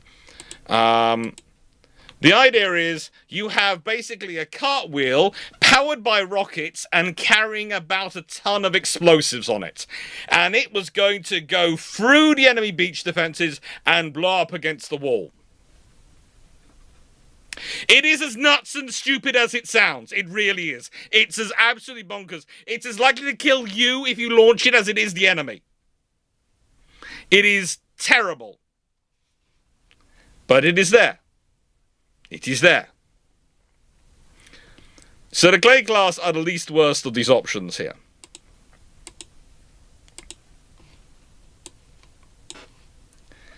And for the K class, they're just... It's a case of... This isn't going to work. Everyone can tell it's not going to work. Why are you doing this? Dr. Monkey, read a 13.5-inch gun being where the 15-inch gun was. How badly that gamble... Yeah, I know. It's one of those interesting things. If the 13.5-inch gun is used instead of a 12-inch gun for the Dreadnought, then that gives them a huge firepower advantage, and basically means that the Germans have to develop something else. Because, look, the Germans can make the case, the Kriegsmarine can make the case that the 11-inch high-power gun is as good as the British 12-inch. You can make that case. However, when you try making that case versus a 13.5-inch gun, people look at you funny. They really do. They look at you funny and they go, you're compensating for something here. Because that shell is now massive compared to yours. It still wouldn't fix the fuses, but it would, give them a better gun.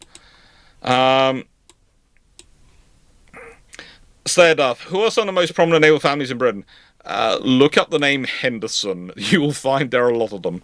There are a fair number of others as well. If you start going through recent Royal Navy admirals, you can usually trace their families back quite a long way. Slayer Duff, something to do on behalf of Twitch Stream Shows. Hello, Twitch Stream Show. Thank you, Slayer Duff. What's going on toilets US General 4? Is this real? Yes, it is. And these things happen. Okay, you must remember you're basically cramming the entire plumbing and sewage treatment for a small town of roughly 5,000 people into a ship. Okay? There is a great quote from Caspar John, which basically is a British Royal Navy admiral and who went on to become First Sea Lord. He's only naval aviator so far who's become First Sea Lord from memory.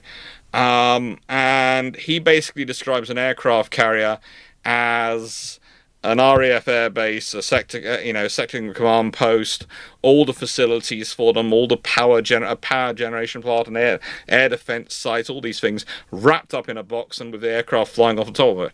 And it's true. It is literally everything, working with everything, and things can go wrong. The plumbing network on the Fords are something of a work of art. I mean, literally they are. This is, again, one of the things you run into. I think it was when I was discussing this with someone this morning, because I haven't had much power today, because the power and the water have kept going off because we had flooding and other issues. The conversation basically came through along the lines of, how complicated are the diagrams for the plumbing on the Fords? You're talking hundreds of thousands of pages showing where the plumbing goes.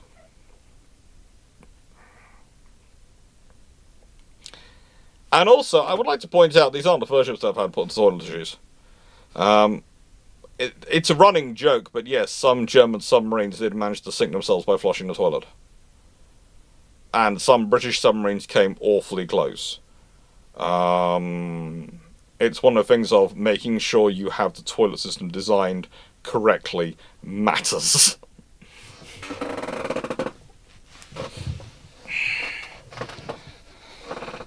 It's a fun time, basically, in history. I'm going to have to look up who Jay Arlington is, because there's a lot of streamers, people my way, and it's very nice of them. And I sort of remember the name, but I cannot really remember them. It's terrible. I will look them up in a bit. But yeah, it's good. It's a question I was expecting today, because poo happens. Or as I sometimes say on this channel, ship happens.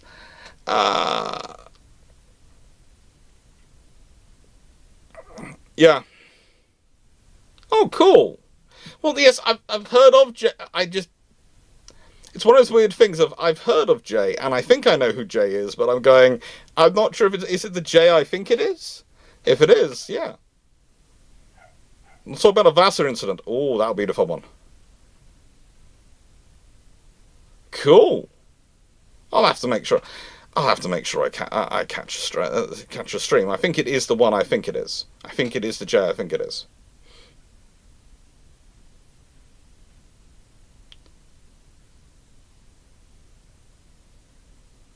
We do not have a exclamation so as a command, so equals shout out.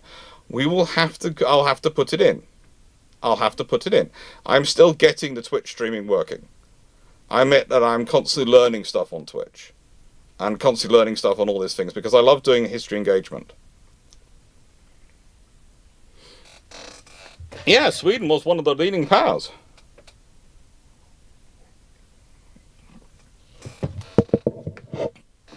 They often are a leading power. Leslie, what invention should have been added to the Tribals World War II ships?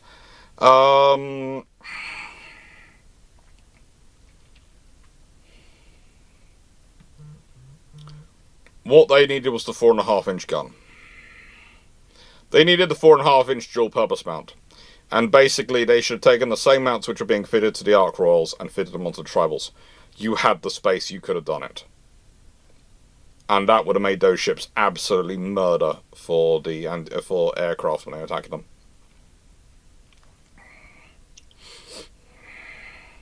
Yeah, Sweden used to be a really cool power.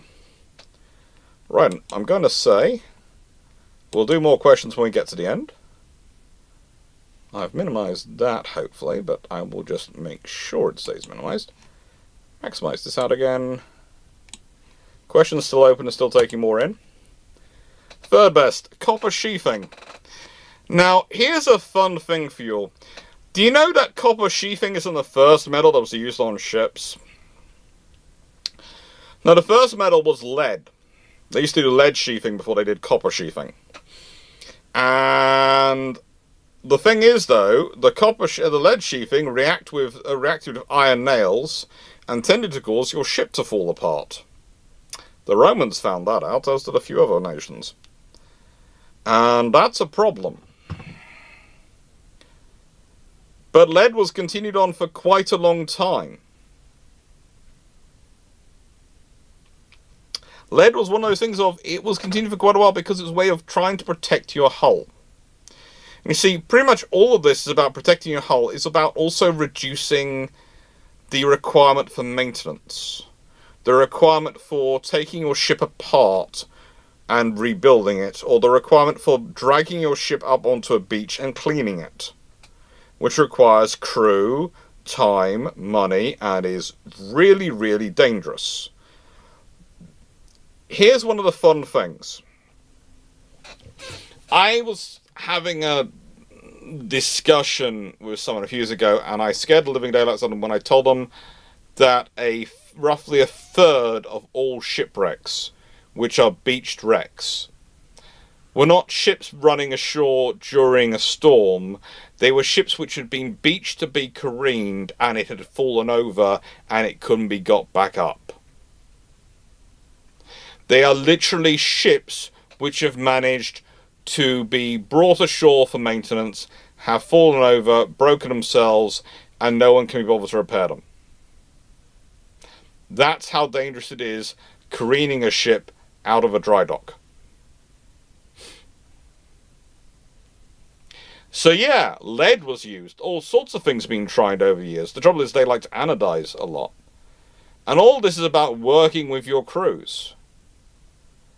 Because copper works as long as it's maintained and being watched. Copper has to be looked after. Ships had to get recoppered.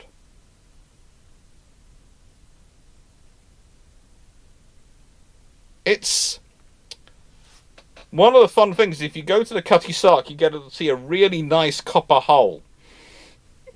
And it looks beautiful. But then you remember, to keep it in that look, she had to spend a lot of time being dry docked. And this is ultimately another reason why you end up with iron hulled ships, big ships, taking the place of these things like the Cutty Sark.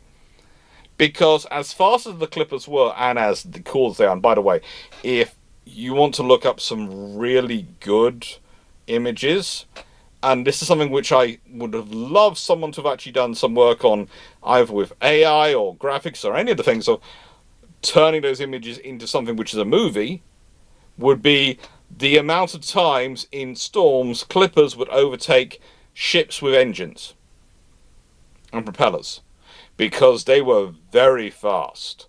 But to maintain that speed, these are basically Formula One cars, which are freighters.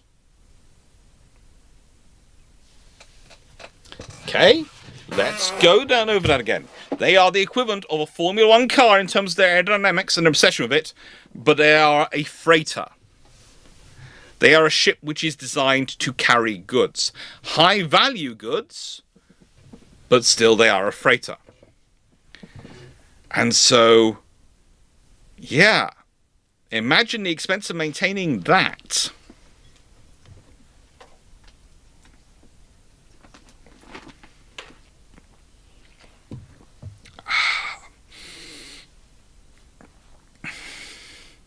And they break very easily then.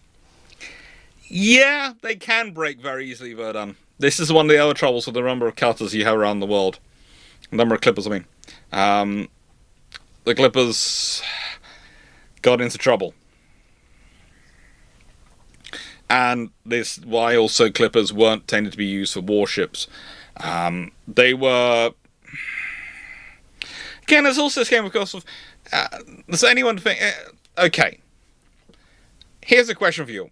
If you imagine a warhorse of the Napoleonic era, do you think they look more like a Shire horse or a thoroughbred racing horse? Which do you think they would look more closer to? In terms of build. If you want bonus points, do you think the horses of the Napoleonic, of William the Conqueror, do you think they look closer to Dartmoor ponies or to your standard modern horse?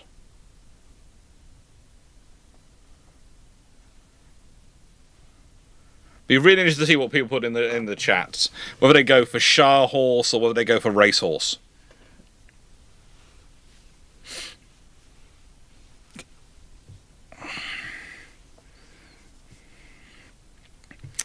Seems to be a few chats coming in. And yeah, most people are going for ponies for William the Conqueror's army and Shire horses for the structure. Yeah, smaller Shires. Artillery's draft horses, yeah. Race horses are something which are a very, very recent thing. And you must remember, there was the fun. The closest people who used something as close to racehorses were the Arabs in the Arabian armies in the Crusades. And they used to like female horses for their archers. So they would have female, sort of, these fast, flighty things. And there were a couple of battles which we don't like to talk about in the Crusades. And by the way, if you want a good person to talk about this, get Gareth the Brit to tell you the story, because he does it really, really well. He is really good at this story. There are a couple of battles in the Crusades which stopped being battles and started to turn into mass horse having fun sessions, because the Crusaders, the Europeans, their cavalry were mostly, their knights were mostly mounted on male horses, and the Arabian, the Arab forces were mostly mounted on female horses, and the horses tended to sync up, so they all would go into heat at the same time, and you can imagine what happened for the male horses. It was a case of, I'm going to shoot you with my bow. This horse is still chasing me down very rapidly, and the knight on the top is sitting going, no, I don't want to see this. It was an extremely interesting experience for all involved. But yes, getting back to copper sheathing.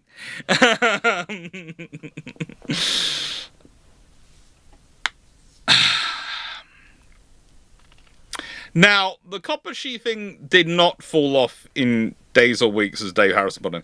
It they need to last for quite a long time. This actually copper sheathing is a good example here, but this is a wreck where the wood has dissolved away, but the copper sheathing is still there. This is what remains of a wrecked sailing ship, Age of Sail ship.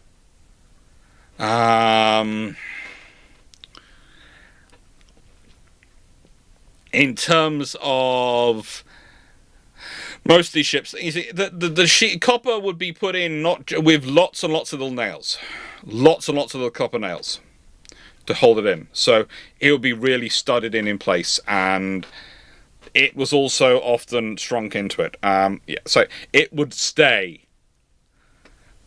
You wouldn't get the copper falling off easily.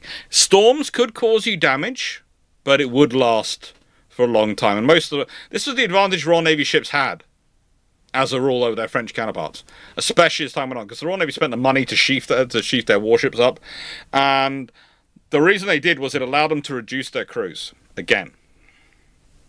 So we often talk about how the Royal Navy carry a smaller crew than their French counterparts. One of the reasons they can afford to do this is because they don't have to spend as much time cleaning their own ship's hulls, so they can give them time off at those points. It also makes the ship tend to be easier to handle through the water, which means whereas the French ones would foul up and that would affect their performance, their maneuverability, their operating capabilities, the British ones would still be operating.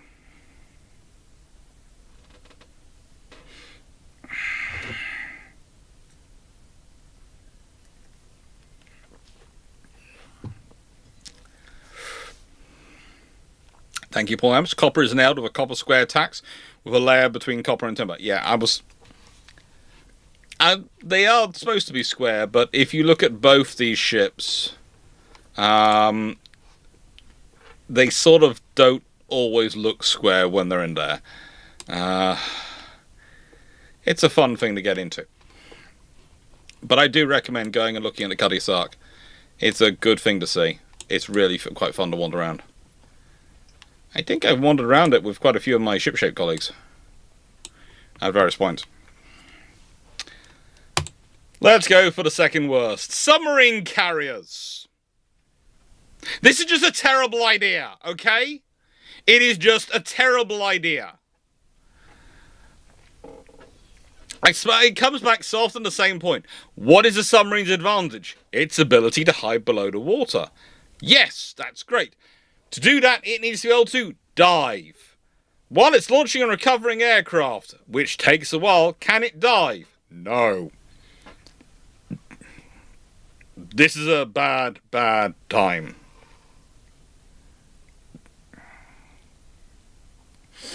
Now, the I-400s actually have a lot of interesting ideas. There's part of me which likes the I-400s because I treat the I-400s as an early attempt for an SSGN, okay? That, to me, makes a bit of sense. It's an early ability to get a long-range strike capability on a submarine. It's not for reconnaissance. It's not for sea control. This was supposed to be a cruiser submarine with reconnaissance abilities. Basically, the idea was, you know what cruisers now carry? They carry aircraft to find things. So you know what a cruiser submarine needs to carry? Oh, please don't say it. Aircraft! Oh, good Lord. You want to look up an aircraft which has tight development statistics, look up the Parnell Peto. Which, by the way, and this is, I'm quite happy to admit this, was very nearly called the Parnell Pedo. They decided Peto was better than Pedo, but they actually were considering it when they were talking about it. And that's probably going to get me banned on YouTube and Twitch, but it's a piece of information which I just can't resist sharing. Because just think about that for history, if every time you'd search something, that aircraft had shown up. It would have been one of the most studied aircraft known to mankind.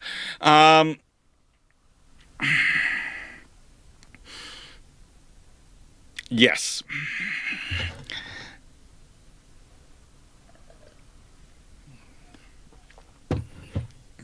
So,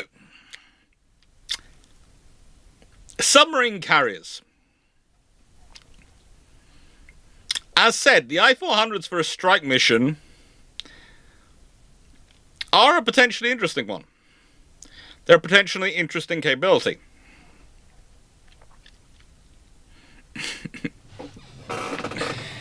But the reality was, for reconnaissance, for area control, this is not your asset.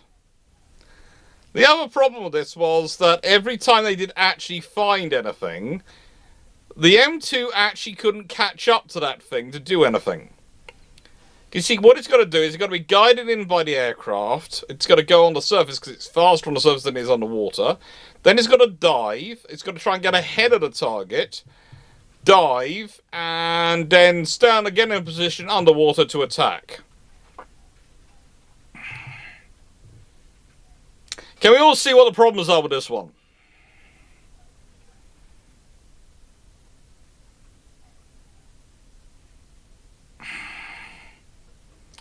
The theory is, it's a great idea in theory, I guess.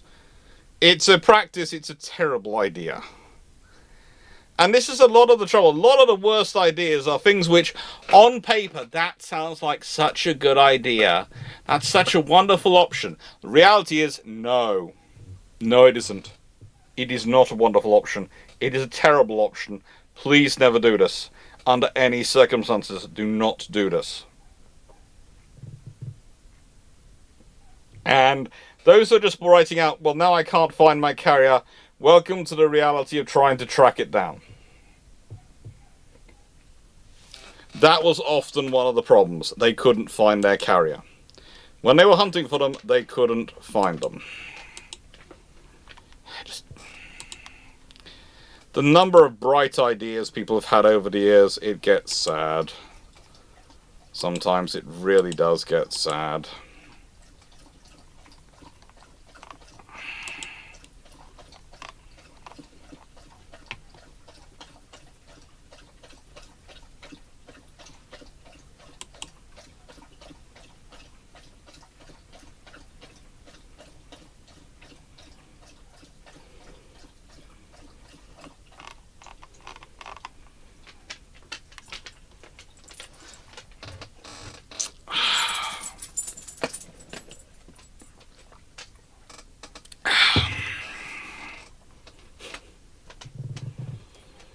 Ay, caramba.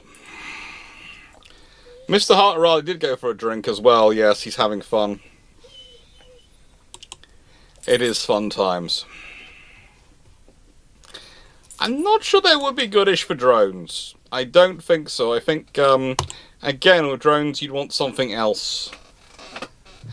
So the second best system developed by crew. Well, there's a guy called Commander Nicholas Goodhart in the Royal Navy. And in 1951, he's basically fed up with people dying. He's fed up with people dying when they're trying to land their aircraft. You're losing a huge number of jet aircraft to failed landings.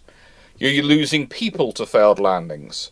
You are losing a lot of stuff to failed landings. You're getting ships damaged by failed landings. And he worked out very quickly this was due to the higher landing speed, which meant you had less time to take your bearings and get your position when you're landing. Okay, so how's he going to fix that? Well, he has to be able to give you information further away, and has to be done in a way which is simple and doesn't distract you from what you're doing. It cannot distract you from what you're doing. Stop licking my chair. Unlike a poodle, who considers distracting me from what I'm doing to be his entire purpose in life. Now,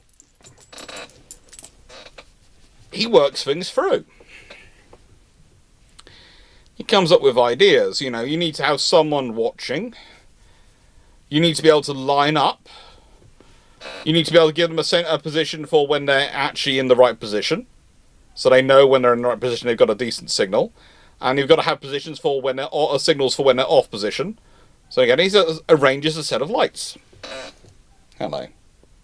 If you're going to do nasty things to my chair, I'm going to clean your eyes. He's very sensible. The trick is to make the system simple. Simple enough that someone coming in after hours in the air flying on their own, because they could well be on their own, they might be in a two-seater, but they might be on their own, who's tired, and who's coming in at landing speed a lot faster than some of these carriers were designed for. Because remember, in 1950s, you're still losing a lot of carriers which were originally designed and built in World War II or just prior to World War II. So they're not exactly designed for the jets that are the operating from them. And he wants to make everything as easy for them as possible. So he designs what's called the Fresnel lens optical landing system. And Fresnel's lens is actually more commonly used on things like lighthouses, because they make the image, the beam come out in very clearly, but a long way away. And that was necessary for this, because it needed to be seen a long way away, and needed to work a long way away, so the pilots had a maximum time to make their decisions, and line their aircraft up. Now, the thing is, that system made life a lot safer. I know, Raleigh. It really does make life a lot simpler. Now, there are older versions and there are newer versions. But, if you want to hear a good example, here is it explained. Goddard himself was, by the way, a test pilot and engineer. And so he didn't like to lose friends. Basically, he first put it forward, it would be a concave mirror, projecting an optical path. And he would use lights to make sure this was worked out. So basically, the system consists of a cylindrically concave cast aluminium mirror, 5 feet by 5 foot 6 inches wide and 4 foot high, 4 evenly spaced 100-watt reference lights, extending 6 feet on either side of the mirror at its midpoint. Each had their own parabolic reflector with a 10-degree beam width. Again, this is based on what you use in terms of lighthouses. And the light sources of the mirror came from 8 240-watt lights. They were on a 20-foot line, 160 feet from the center of the mirror. Now, to quote Don Egan, one of the first pilots to use it, who was a USN pilot, and he wrote in the Tailhook Association's journal, The Hook, the system was so simple and easy to fly that I saw the field trials could be very short, and they were. They were very short. It was installed first aboard HMS Illustrious, and Engen, flying a Sea Vampire, imagine that, managed to land using the system.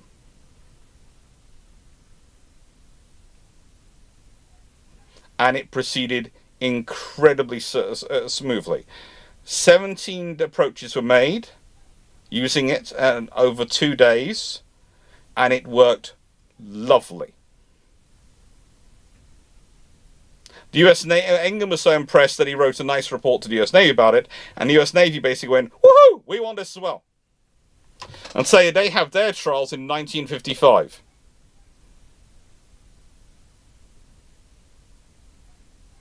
And the argument most people made about this system was it was so easy and straightforward they didn't understand why they hadn't done it before.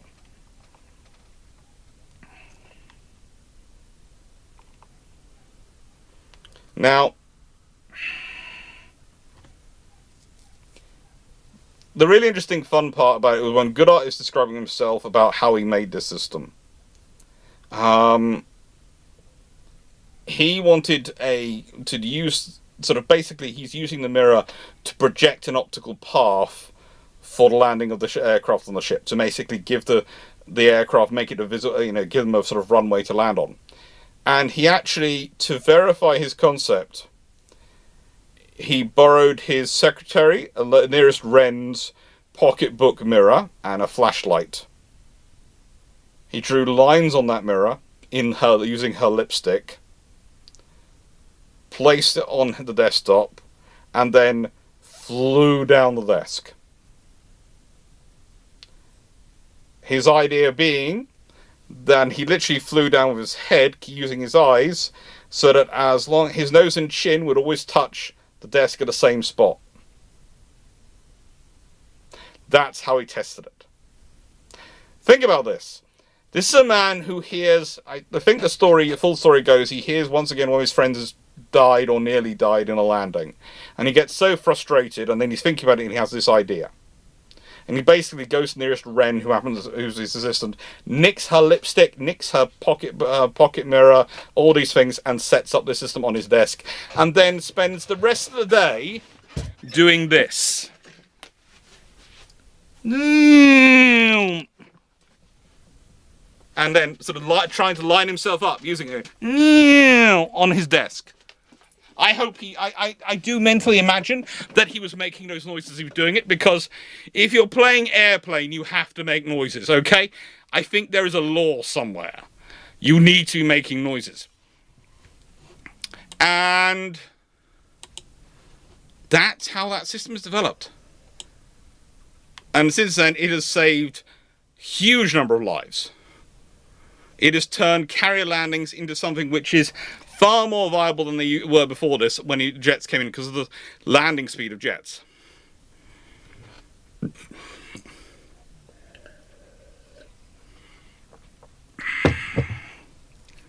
Yeah.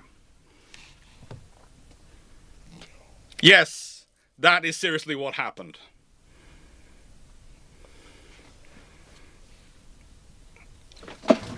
It was a desk because he was looking for a flat surface like his carrier deck. I don't know if the secretary did become his wife later or not. I'm not really sure. I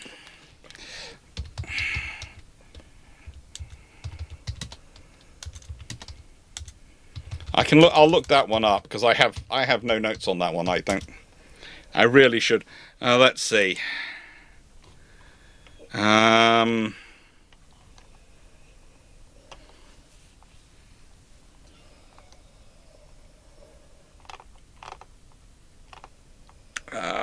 It doesn't say whether when he got married, if he got married at all.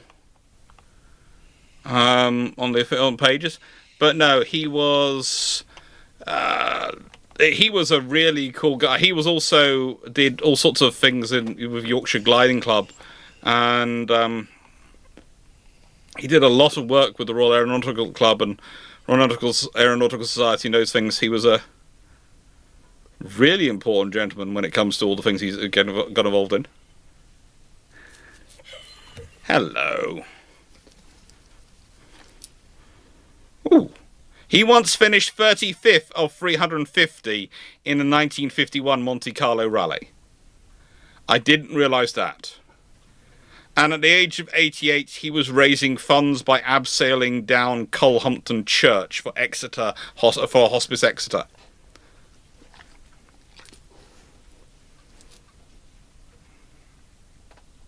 He did marry a lady called Lydia Seawood in 1957, so potentially, I don't know if that was the Wren involved, but apparently did get married in 1957. So 6 years after he developed this. But yeah, let's just remember, at age 88, this is a man who was abseiling down a church to raise money for things. Yeah, I think this is the kind of guy who you probably want to go and take to dinner and just listen to speak. Unfortunately, he did die in 2011. But, yeah. He's the sort of guy who you would want to basically go, I'm going to buy you lunch in this pub and we're just going to sit down and chat for the next God knows how many hours.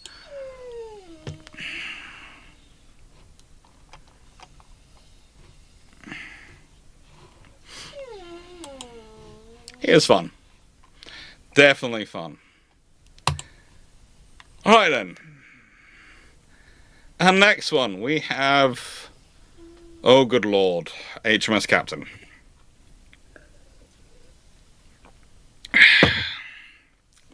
HMS Captain.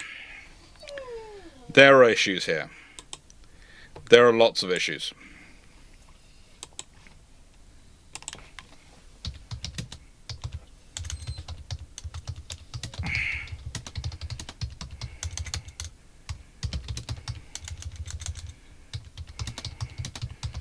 So, here is the thing. Captain is what happens when you let a relatively passionate officer who's relatively good at making his political case, get too involved in designing a ship. And he designs a ship based on theory, not on some practical experience. In the case of this ship, its freeboard was too low. No. You cannot decide when everyone in the house goes to bed. We've been over this. And before anyone suggests you want to go in the garden, I know what happens when I open the garden mode. It's raining. You will stand at the door and look at me. Because you don't want your bouffant to get wet. You've got food there, you've got water there. You can go to sleep in here if you want. No. You don't get to decide when everyone in the family goes to bed. No, you don't. It happens every week, every time. So, Captain is this ship which... You will stop being allowed in here for lives if you're going to behave like this. And you won't like that. Because you like having company. No.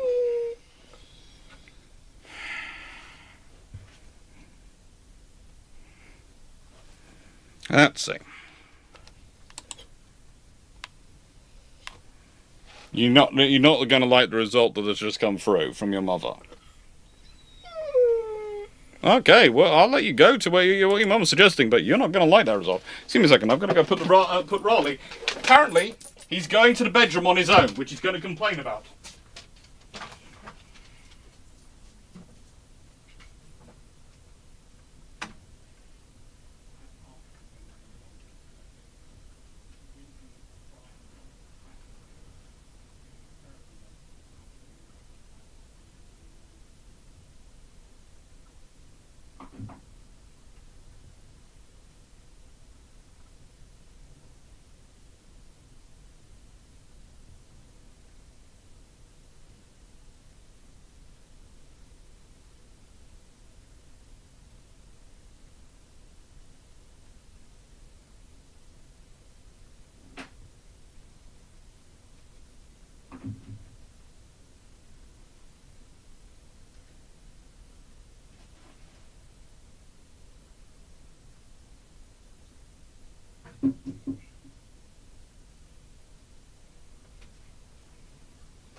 I have just left a very upset poodle, who is very annoyed because surely everyone should go to bed now, because he wants to go to bed.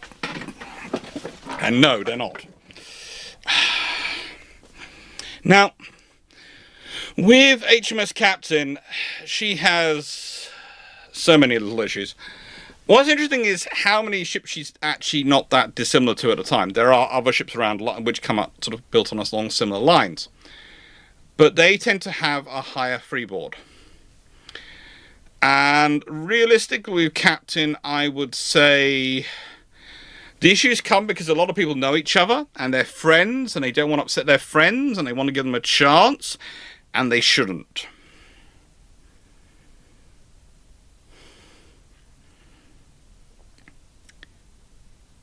This is a ship which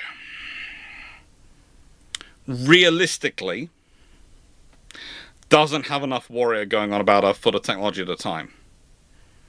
If you could build a ship with a level of watertight seals and systems we can probably get today, and if you could reinforce the hull enough, you could probably make a ship like this work.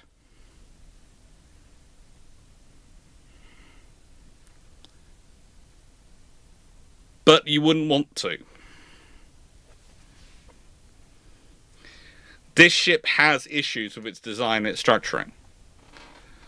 It's, to an extent, I would argue, it's more of someone's looked at the monitor idea and gone, I want to make this into a seagoing warship, than actually thinking, okay, is that a viable seagoing warship? Because you could, honestly, you could look at this ship, you think about it, you could take away the bow and a few of the sections of it, and you would actually have one of the Union, sort of, later Union monitors.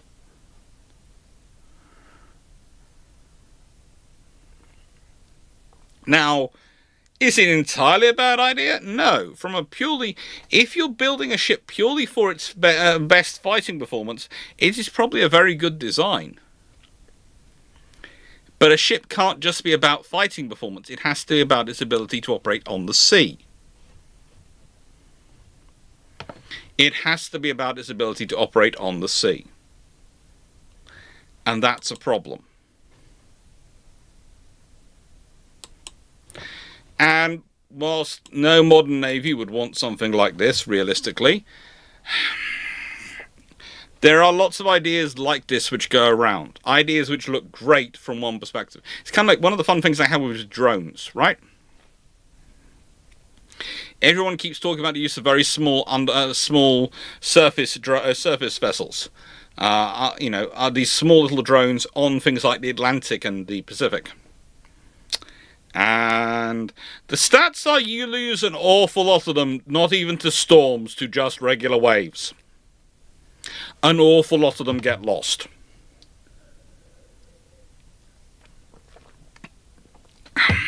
They are the new sexy thing, I do agree. That everyone's going to be wanting to buy them, and I agree they are useful and they have future potential. And they have capabilities, and they are worthwhile thinking about. But be realistic about it. Be realistic. Because the reality is, what might be working in the Black Sea, in the waters of the Black Sea, which is a very different wave profile than the North or South Atlantic, or even the Pacific or Indian Ocean, might not work when you're in larger bodies of water. And that's something which you're going to have to deal with and work around. And again, this was a very attractive war-fighting tool. Do not get me wrong on this one. It's a very attractive, from a warfighting perspective. Those guns have great angles of fire. They have the ability to reload. They have all sorts of things. Theoretically, these are some of the best. These are some of the fastest firing guns at the time, which is a really great metric they're using. Because let's be honest, they're not engaging at ranges where accuracy matters, because you're not going to be shooting far enough that you can miss it.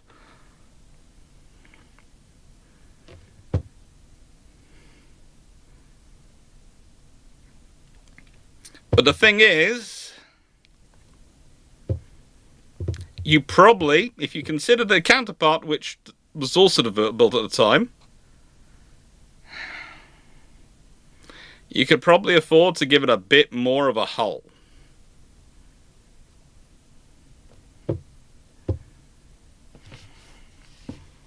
A bit more of a hull. And that gets us to plotting radar. The Plan Position Indicator. Now, for those who don't know, PPI is a little circular display you've got, which you sort of see the radar going round and round and round, and you have the dots appear on it. Now, I'm going to read you something from my own book. The reason I'm reading from my book is this was something which I had to fight over in the nicest way, because proving it is an interesting one. And so I had to couch everything very, very carefully as I wrote it. Very carefully.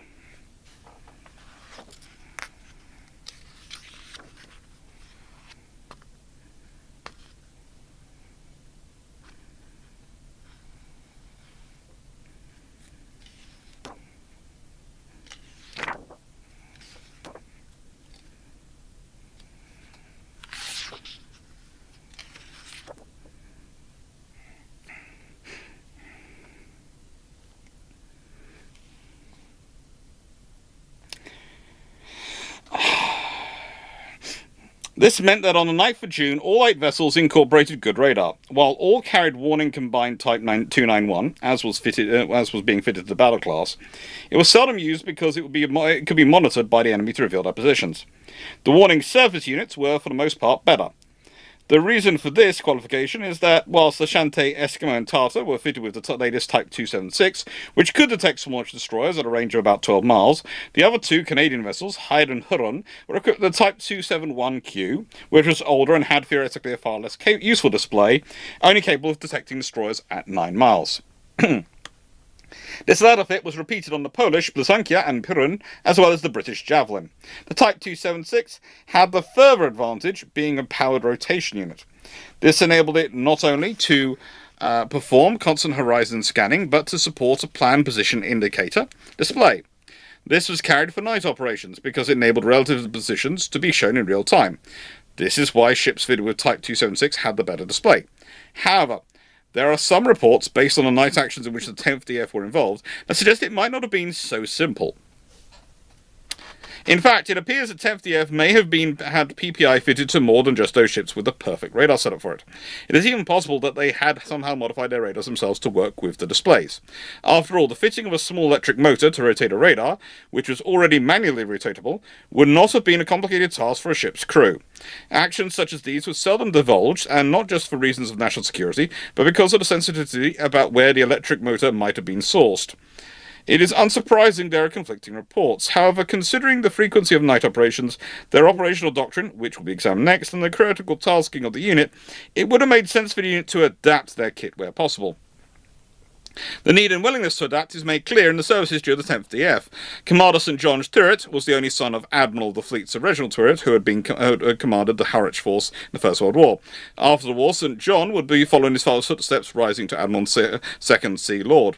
He handed over command to Basil Jones in March 1944, and the 10th DF soon developed new tactics. Turret, like his father, had already been experimenting, not only with different options for night operations, but during the hunting of Bismarck, Vian had famously convincingly made use of the box formation. Jones considered this, but after careful analysis on the 25-26 April operations discussed earlier, instead tried something new, which would take advantage of tribal-specific qualities: their heavy forward gun arrangement, their radar, and the quality of their crews. It was desirable that all destroyers should have their forecastle guns bearing, their radar unimpeded ahead, and ships capable of individual action comb enemy torpedoes. Only a reasonably broad and shaken-out line of bearing formation, in this case line abreast, would satisfy these conditions. It was realised cruising at night for lengthy periods in such a formation was a strain on as regards station-keeping, although the PPI removed much of the strain for those who had it. Accordingly, line ahead for comfort and line of bearing for action was the order of the day. Now, the traditional standard formation had been line ahead. It was safe and kept the force together during a night battle. It had been used at the Battle of Cape Bon, and it was why the two ships at the rear had such little impact on the action. It was also more difficult to avoid torpedo attacks, and additionally, when turning away from an attack, the destroyers often lost their prey. Line abreast manoeuvring changed all that, and it was the quality of the crews that made it possible.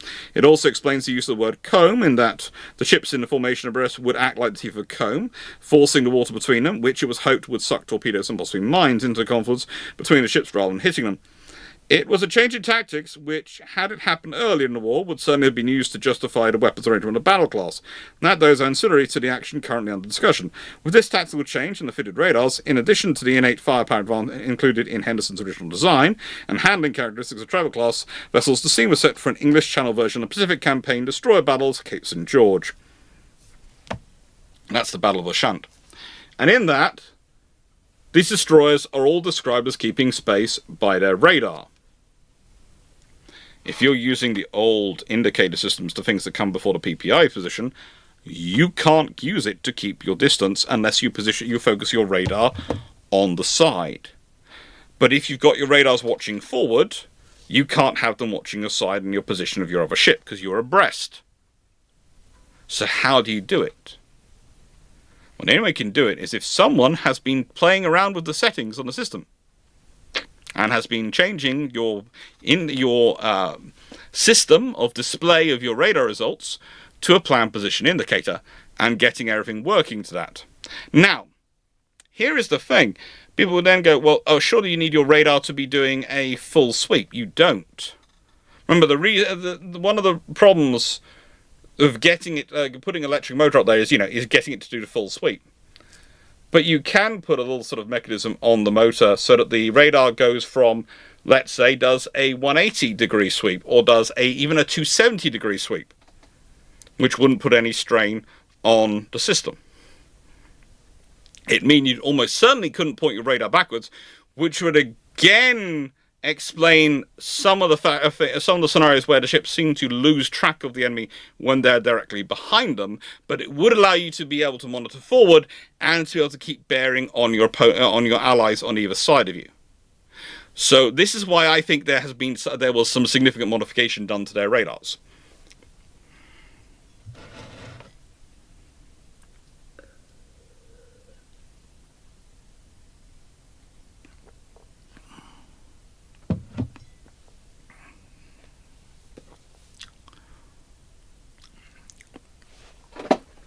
And navies still do allow crews to make that.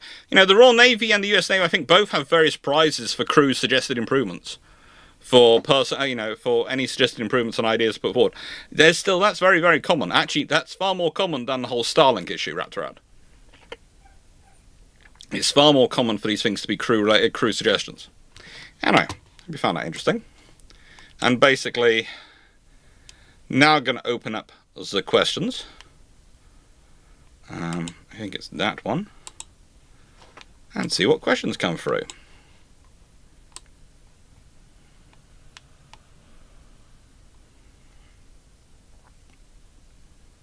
I'm going to do questions for about half an hourish. Pinching motors from desk fans? Probably not desk fans, but because it's a bit too heavy for that. But there are certainly options around for little motors that they could have nicked and could have secured.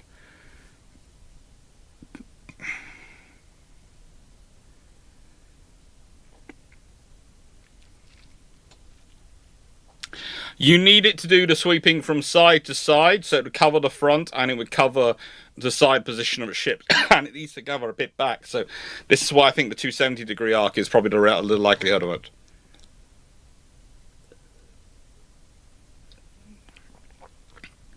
If you want to put your lists in the comment below on the YouTube channel, that's probably the easiest way for me to find them.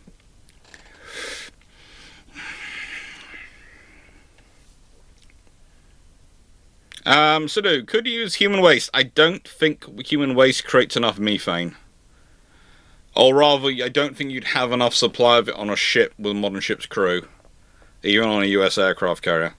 So I don't think that's really an option. Nice idea, but you need a few herds of cows before you'd be getting anywhere near the methane reliable enough to power an aircraft or anything.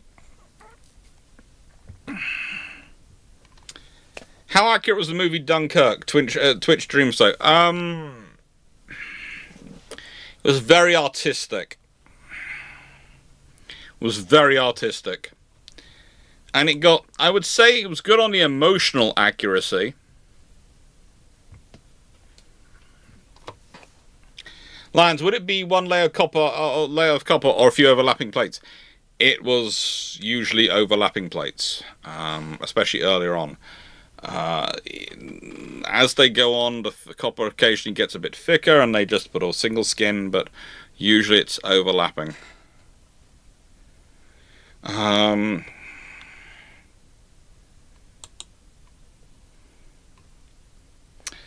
Now, I think, Stu, you meant self-writing, not self-reading ships. In Age 69, they didn't. Self-writing technology is something which is far more recent in terms of getting ships to actually do it. Dr. Monkey, motors from ice cream makers stolen from your ships? They would have loved that, but they didn't get those, no.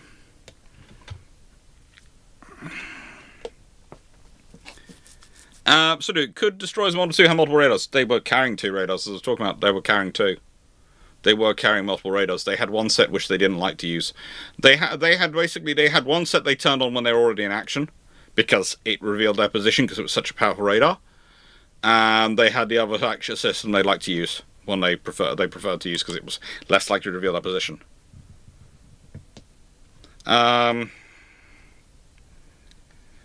Dr. Monkey, human poop better use of fertilizer for something quick growing to burn for fuel, but to be honest, easier to go over the side and use something better. Yeah.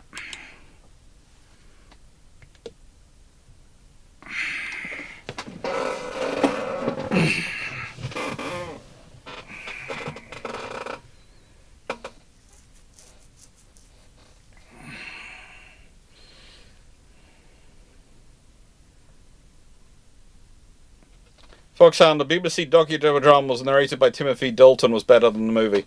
Yeah, but again, let me put it this way.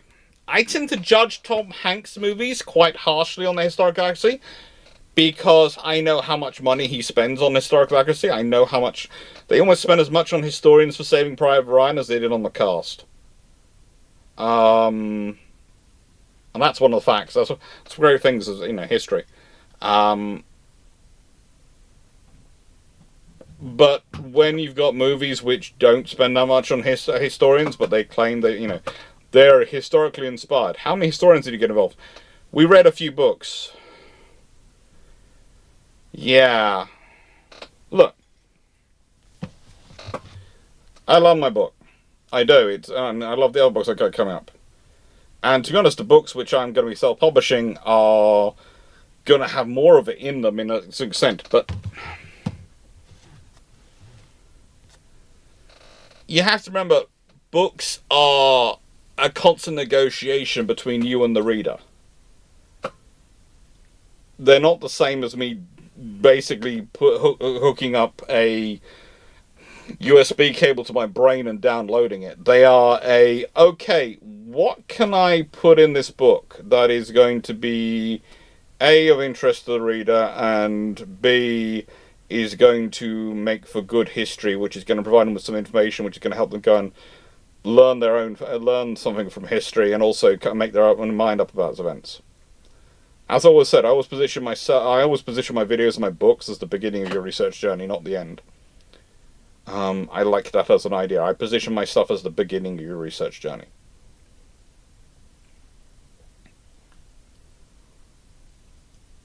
So if you're using my book and you're not talking to me about it, and you're trying to do a movie about the tribal class in World War II, it'll be a good start, but you'll get a lot of stuff not so much wrong, but you wouldn't get them as accurate as they could be.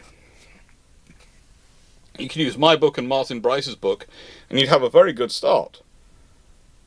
But there's been lots of stuff which wouldn't be in there because, again, as I put in, there is stuff I cannot put in a book because I cannot find a reference to back it up, but I'm sure it's right.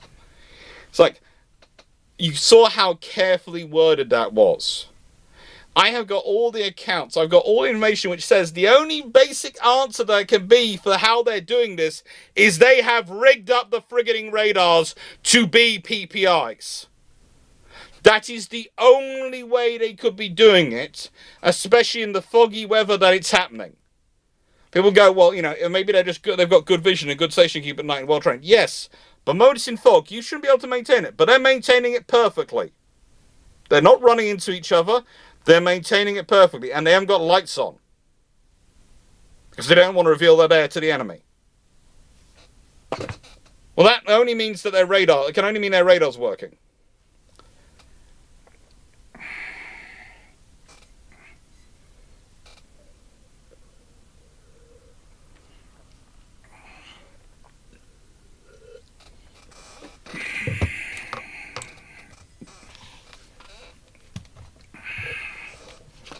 But I can't say that blatantly in that book, and there are other things which I'm sure of, which I can get even less data, but the only thing which fits is if that's the answer. The good example I give is torpedoes.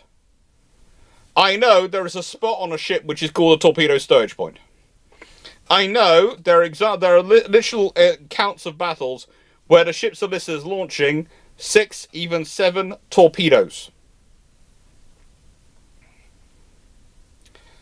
And yet, officially, if you look at all the official data, they do not carry that many torpedoes.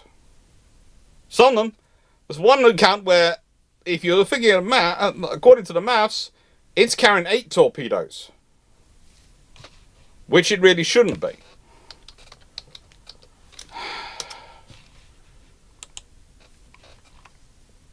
But again, that's an earlier in the war, that's Mediterranean option, a scenario. They carry a quadruple torpedo tube, so they theoretically should be carrying 4 torpedoes. Carrying a couple of reloads is one thing. Carrying a full reload set, that's going to take up a huge amount of space.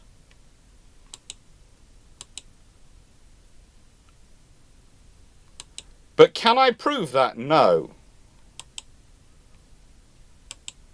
Because I cannot find a smoking gun of a source which says it.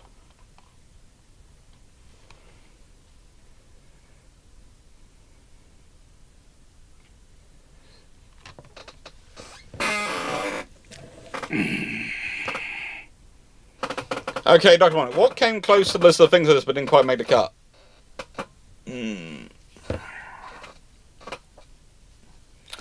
A lot of stuff to do with ship's boats. A lot of stuff to do with ship's boats. And even a bit to do with uniforms and clothing.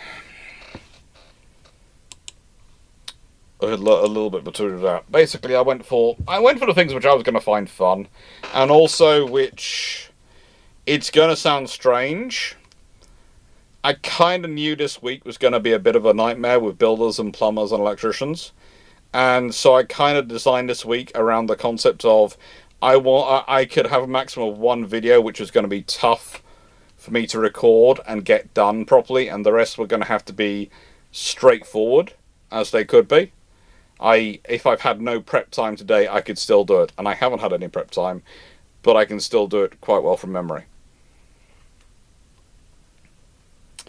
Aidan Clarke, if you had to swap the British procurement process with which country's procurement would you want instead? Present day scenario, which would be worse for UK?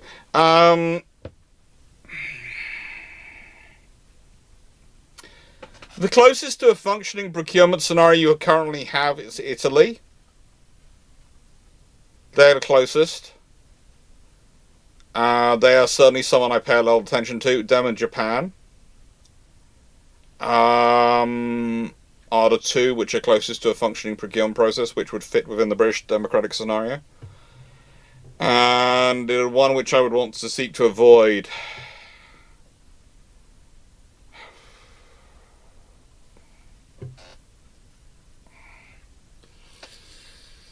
Mainly because they have so many members of the government who seem to be so willing to stick their heads into the sand that they are possibly even worse position than we are, the Australians.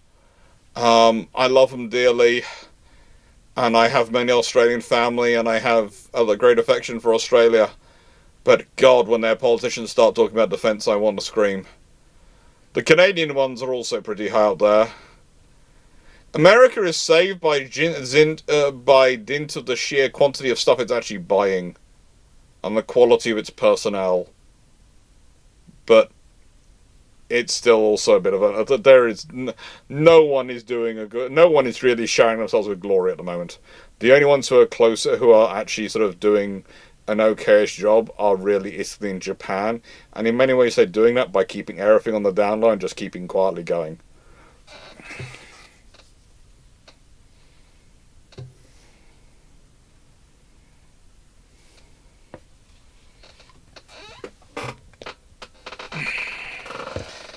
Good source of naval photography, preferably free but also paid.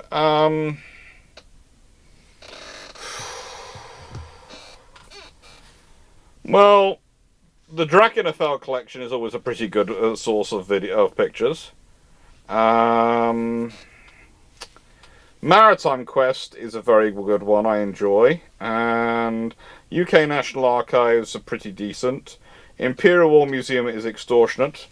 Maritime Museum Greenwich, USNI have a fairly good collection.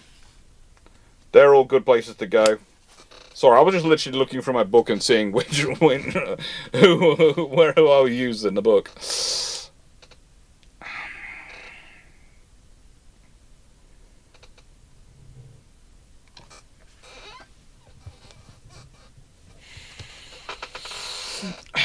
So, what if there were no limits on the amount of destroyers you could have in your navy during the treaty period?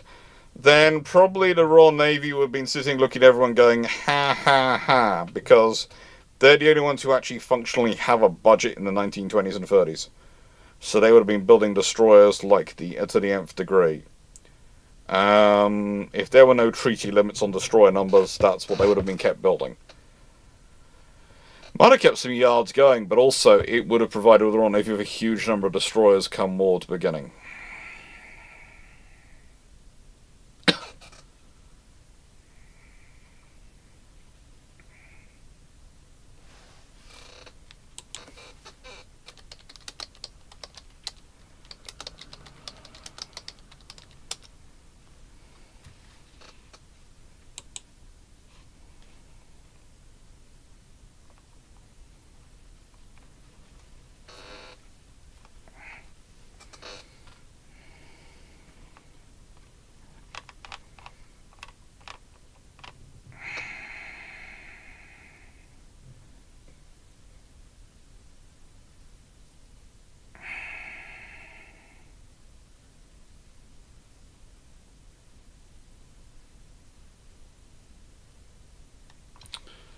Okay. Can we go to beam to light, beam to length ratio? I'm presuming that is, because that's should be TH in the end. So just stability, agility versus speed. Are camera and or tram hulls a shortcut net? Yes and no. They can be, but they can also be add extra stresses as well, because you're increasing the number of stress points exponentially on your hull, so you can also be adding in weakness, which can cause a break. The Brock, didn't the IJN have formal optical landing system Model 2? Lots of people have versions of optical landing systems, usually controlled directly by the landing signal officer. The difference between the Fresnel system and the standard optical landing system is it's reflected to the pilot, controlled almost by the pilot, or it acts in sympathy with the pilot of the aircraft rather than being controlled by the landing signal officer. But OLS is a fun system. It was deployed by the Brits and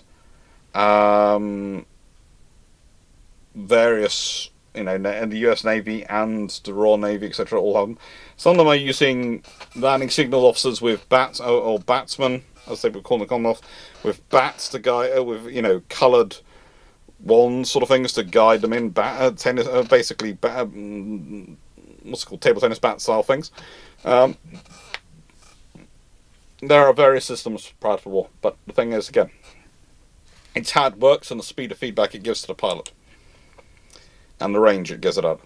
Aidan Cloak, with the years of having your house under renovation, would it have been faster just build a new house? Don't joke, it might have been.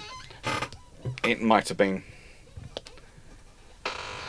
Is it now possible to put steel ships into ordinary? It's always been possible to put steel ships into ordinary. The Royal Navy used to do it all the time.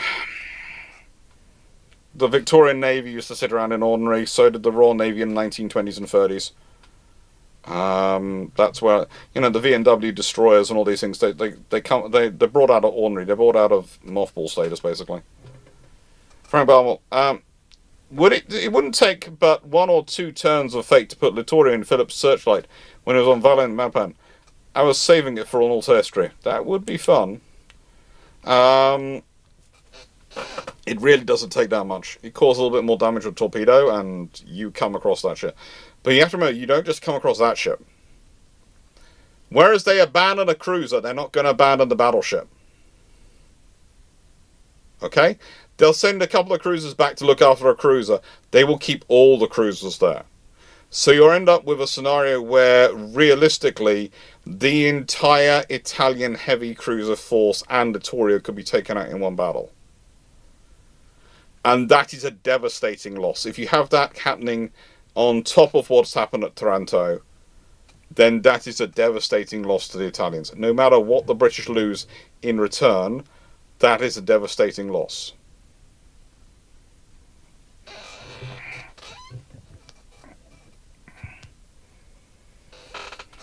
So about 10 more minutes. Aidan Cloak, in your video about the Washington Naval Treaty, you talked about basing care off the 10,000-ton cruiser hulls. Would this be just a proto-unicorn? And how would it be in World War II?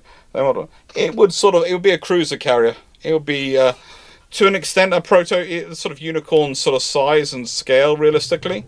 Or rather, probably Colossus class size and scale. Unicorn's a bit heavy for it. Unicorn's got a lot of refitting space and various spaces on board. And if you have enough of them, they would be very useful in World War II, because they basically be doing the convoy escort role. They'd be supporting cruisers. You probably have had one down with the cruisers down in the South Atlantic. You'd have other cruisers dealing with surface raiders. And you probably have them for things like, there'd be unlikely to be a scenario whereby you have enough of them, whereby, we're going to be sending off a couple of ships. We don't have a fleet carrier ready. Okay, so we've got a couple of cruiser carriers to go into to provide air defense? Or one would go into scouting configuration, one would go with a fighter configuration. Because you think about it, you go, okay, right, and so they can take 24 aircraft. Okay, so we'll load one up with scout aircraft as the reconnaissance carrier, and we'll load one up with fighters. Or maybe we'll load up each with 12 fighters and 12 recon aircraft. And then we've got a flight deck for each. You know, that's how it probably would work out.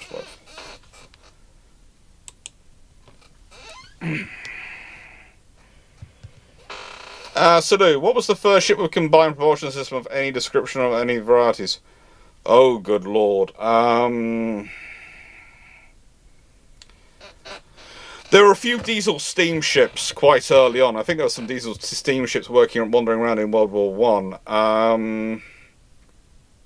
So I think you have those. You have what's called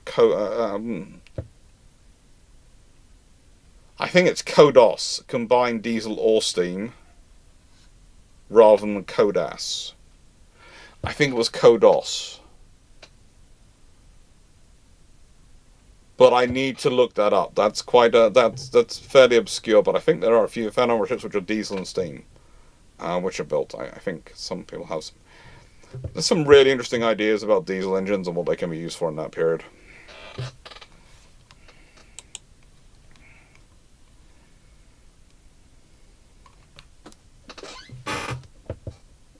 Aidan, if you were Canada, how helpful would it be to use the Great Lakes for ordinary reserve?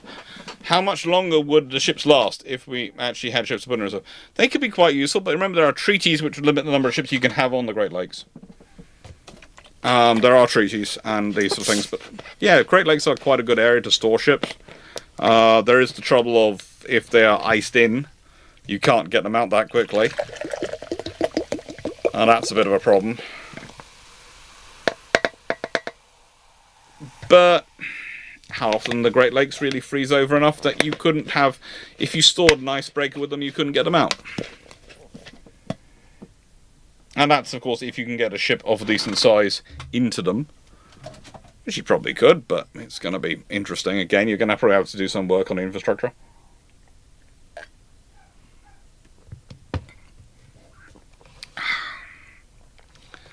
Right then. Not helpful at all. Look, everything can be helpful if you're prepared to invest in the necessary infrastructure and money, and put the necessary money and infrastructure into a place to actually make it helpful. This is one of the problems that comes up. Having the idea is a good starting point. Working through the problem to actually make it viable is a different matter. I see this a lot in politics, because politics these days is incredibly focused on winning the next election. And if things are going to take longer investment-wise, if they're going to take longer in terms of problem-solving-wise than the next election, they'll often get parked. And that's why you end up with decisions being put off for years and years and years and becoming very problematic.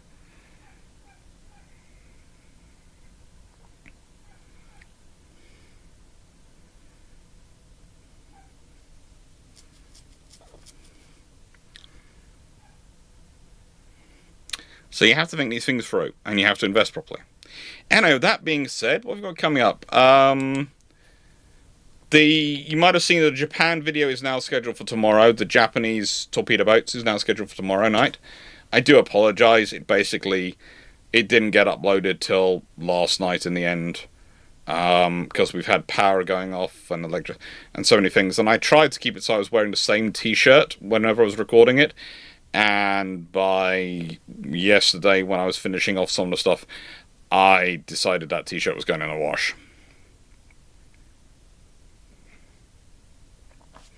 We've got next week. Next week we have the Adriatic Mortal Combat, the Austro-Hungarian destroyers of World War I. That's going to be a fun one. That's going to be a fun video to talk about them. With that being said, though, last question, and then we're finished tonight. So, Adrian Clarke, question. I appreciate you taking so much time for community engagement. Definitely one of my go-to answers when it comes to anything naval. The point I've always been raised with by my grandfather was there's no point knowing stuff if you don't share it. And also answering questions to the best of your ability, and admitting you're answering to the best of your ability. Because sometimes I will answer, and it's to the best of my knowledge, I'm giving the correct answer. I could end up being wrong. There could be new information out there. There could be something which has been found which I haven't picked up on yet. And so I could be wrong. Great. There's also, sometimes, I've got this currently going on in YouTube in some of the comment section. There are sometimes things where people are arguing the theoretical versus the reality. One of those keeps coming up is currently there's a lot of people arguing, well, under international law, it wouldn't be an invasion of Taiwan if China went into Taiwan because they are one country under international law, because the People's Republic of China are recognized as the government of the whole of China, of course, under one reading of international law. On another reading of international law where people are allowed to be self-governing peoples, they are not, but we'll leave that to one side. That's a whole debate, which is what opened the fun. But the reality is, it would be an invasion, because we're talking about it. There is a government governing Taiwan. That is not the same government which is governing China. And ergo, if you have to send troops to it, it is not going to be a police action. It is going to be an invasion. I'm sorry. You might not like that terminology, but that is what it will be. Because when one government seeks to change the governments of another area of land, they have to invade to do it, to take control of that land, so they can dictate who is going to be the government of it. And that is what they're doing. That is what an invasion is. I'm sorry if people don't like that phraseology, but just like the Russian invasion of Ukraine was an invasion, and is an invasion, and all these things, they are an invasion. That is the terminology used to describe that military operation. And it is a military operation.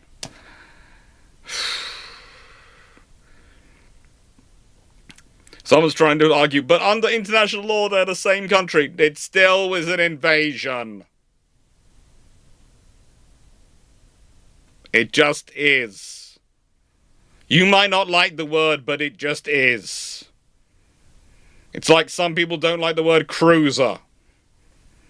It still is a cruiser.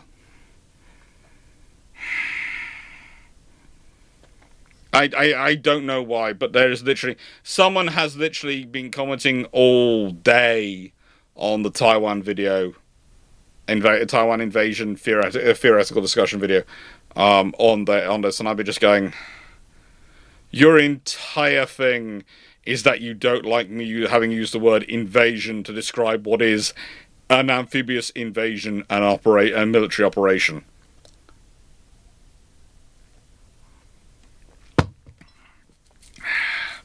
Although they did have fun because they tried to argue that the Union didn't invade the Confederacy during the American Civil War.